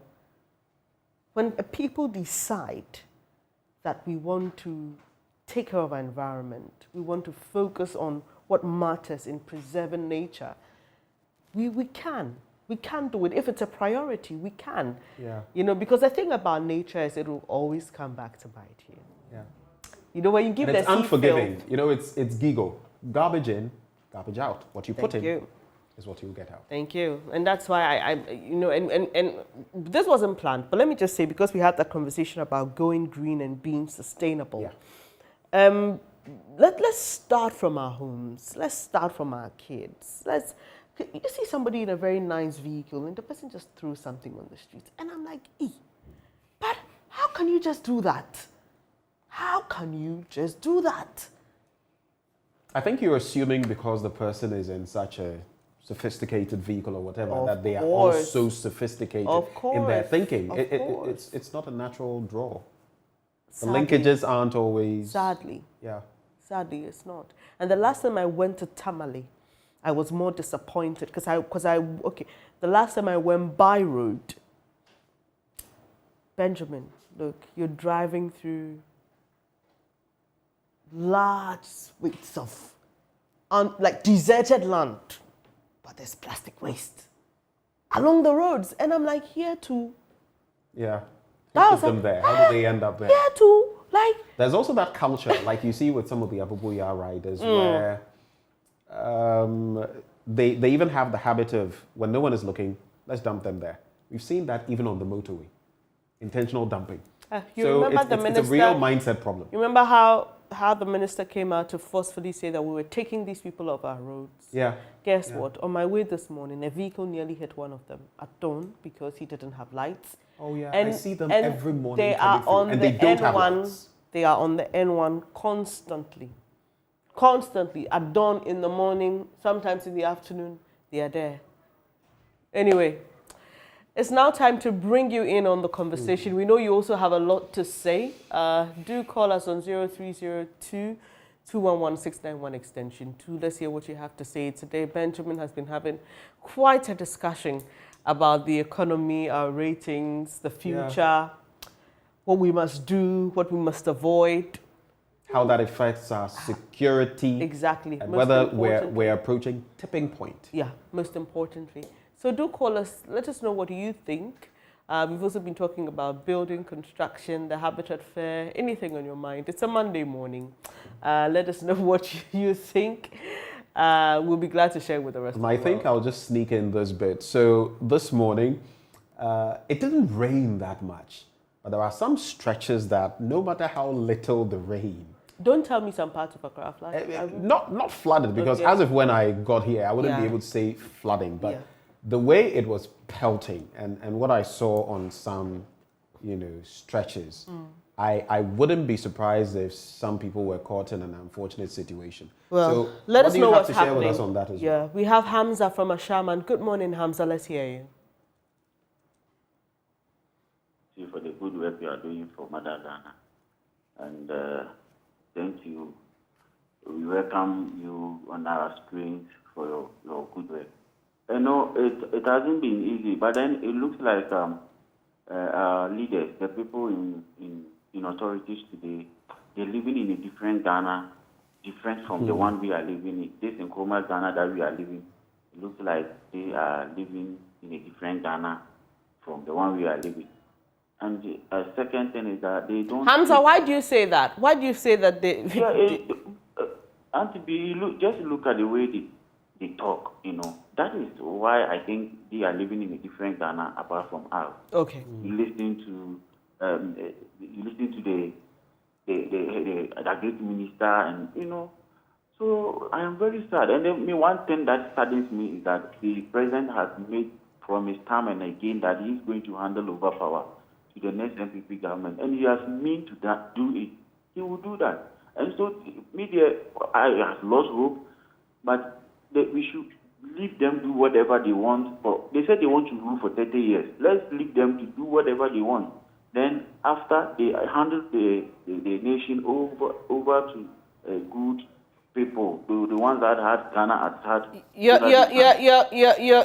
ready to do that for another 30 years? This is what they have planned. This is the plan, and this is what they are mean. And the president keeps saying it. It is very dangerous comment, but he keep on saying it. Right, Hamza. Yeah, we thank you for calling us. We appreciate your comments. I would have to take other callers. Richard is joining us from Obuasi. Hello, Richard. Let's hear you. Good morning, Bernice. Good morning, Richard. And good morning to Benjamin. Good morning, Richard. I'm Kofi Akwa Obuasi. I'm the executive director for Environmental Passion Ghana. Bernice, you made my day this morning, right? For talking about how we litter in this country. Basically, at Environmental Passion Ghana, that's what I've taken it upon myself to do, to do that general public sensitization and public education as to why we should not litter. You just see someone on the street, drinks sachet water, bottled water, whatever, the person just drops the garbage on the ground, in the gutter. You are so disappointed when you walk across our various streets and everywhere is dirty. Everywhere is dirty. Not only in Accra, not only the cities, but in the rural areas. I mean, sometimes it's so disappointing and it breaks your heart. So I was very happy when Bernice was really pointing to that fact that we shouldn't do that. And you were referring to Togo. No, our neighbors. Our neighbors, as blacks, they are also black, they are African, they are in West Africa. Next door neighbors, they are not doing what we are doing. We always learn from Europe and America and the rest, but I think this time around we can also learn from our brothers in Togo. Sure, Richard. How can you, Benjamin was talking about someone being a certificated vehicle, and because he thinks, because of where the car is using, he cannot keep the rubbish in the car. I mean, I think if you think you are so mixed in your car, how come you make the environment dirty? Richard. Okay, you are neat in your car, but you make the environment dirty. Sadly, that's our situation. Think about the rest of us.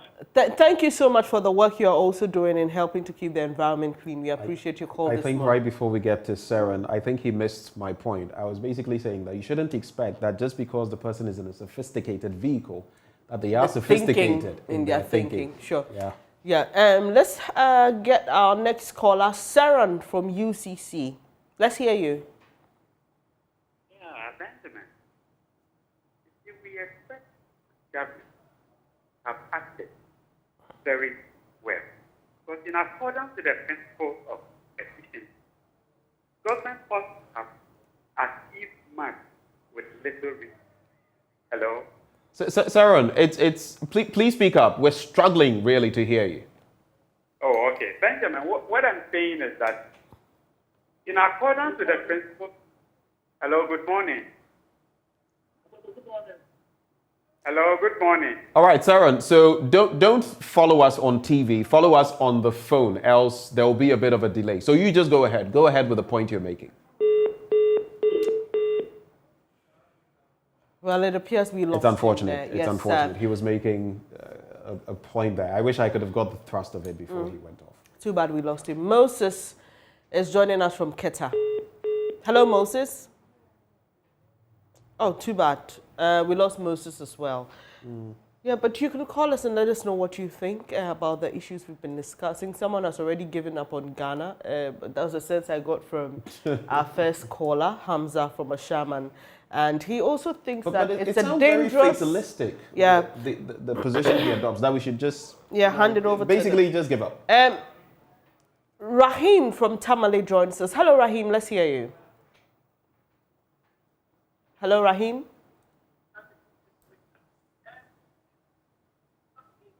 Rahim from Tamale, are you there? There, please. Bernice? Hello.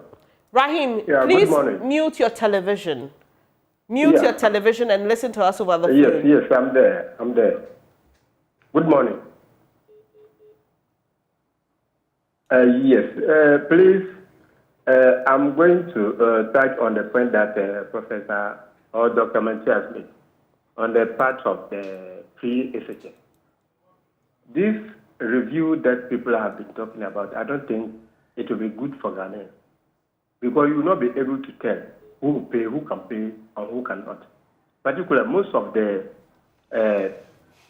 most institutions who normally give scholarship to people, if you go, it is the same big man, he himself and others, who normally get it. Not even the poor. If you want to check, all the institutions that normally give out those things are also given to the big men themselves. So if you are saying that they should review the free SHS system, we are calling from them. We are not in support of that. When you say we, we will not let the big men enjoy while we, the poor, still remain under. That won't be possible. How do you even do that? How do you know that this person can pay or this person cannot pay? That will take us a long time. So most of them should rethink. The point, Rahim, is that if you opt for boarding, what he says is that if you opt for the boarding end of things, then as a parent, you must be willing to pay for feeding, just feeding. That is what he said. Just feeding, but how much would that cost? Do we know? Yes, I understand. And what study or what study has he done to be able to tell this?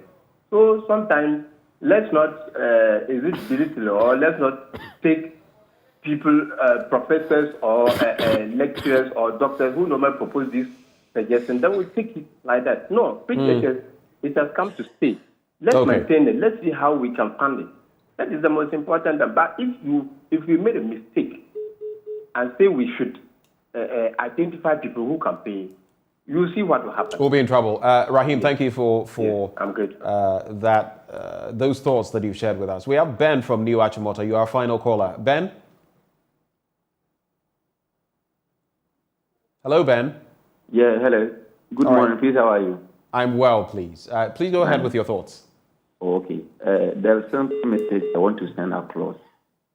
After 6 years, we are still talking about the government have to cut down its government size. I think it's quite unfortunate, because this is the man when he was looking for power. Then NDC government, who was in power, was having, I think, 90, I think it was not even 90 ministers. And this president used it against him that the government has appointed too many ministers.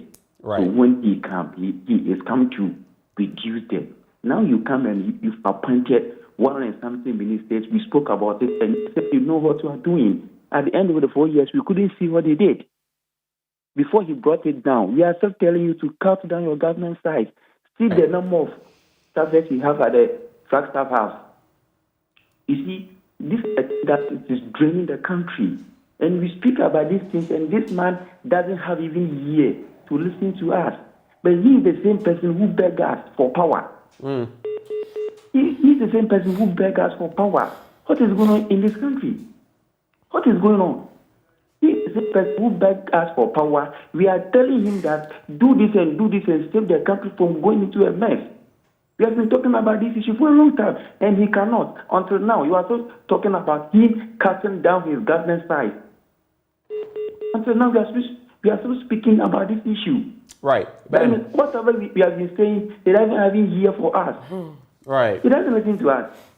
Ben, thank you for sharing your thoughts. You're our final caller. And Ben from New Achimota. I guess it goes to point to whether our leaders actually listen. Whether they are willing to listen when the people speak. But then when you put some of these things to them, they will ask you, which people? Exactly. And also the question about whether when they eventually get the power, do they represent themselves and their agenda, or they their represent interests. The people who voted them in power? Well, that's a question, for the gods. But let me just do this right before we wrap. Baby, you know yourself. Today happens to be your birthday. We wish you the very best. You know yourself. Please, yes, I'm interested. I want to know who she knows herself. I want to know who Baby, a very happy birthday to you. God richly bless you. Grant you long life, prosperity, good health, and everything that is good. My director is whispering all kinds of things into my ears, but that's how she calls herself, not Baby, Baby, that's the name of the person. Well, do you have any questions? Do you have any questions on the back Please, of that? no, I don't know. Mischief is written all over your face. Happy birthday to you, and happy birthday to anyone who's watching us. We are grateful that you could join us. I mean, happy birthday to you if today is your birthday. If today happens to be your birthday.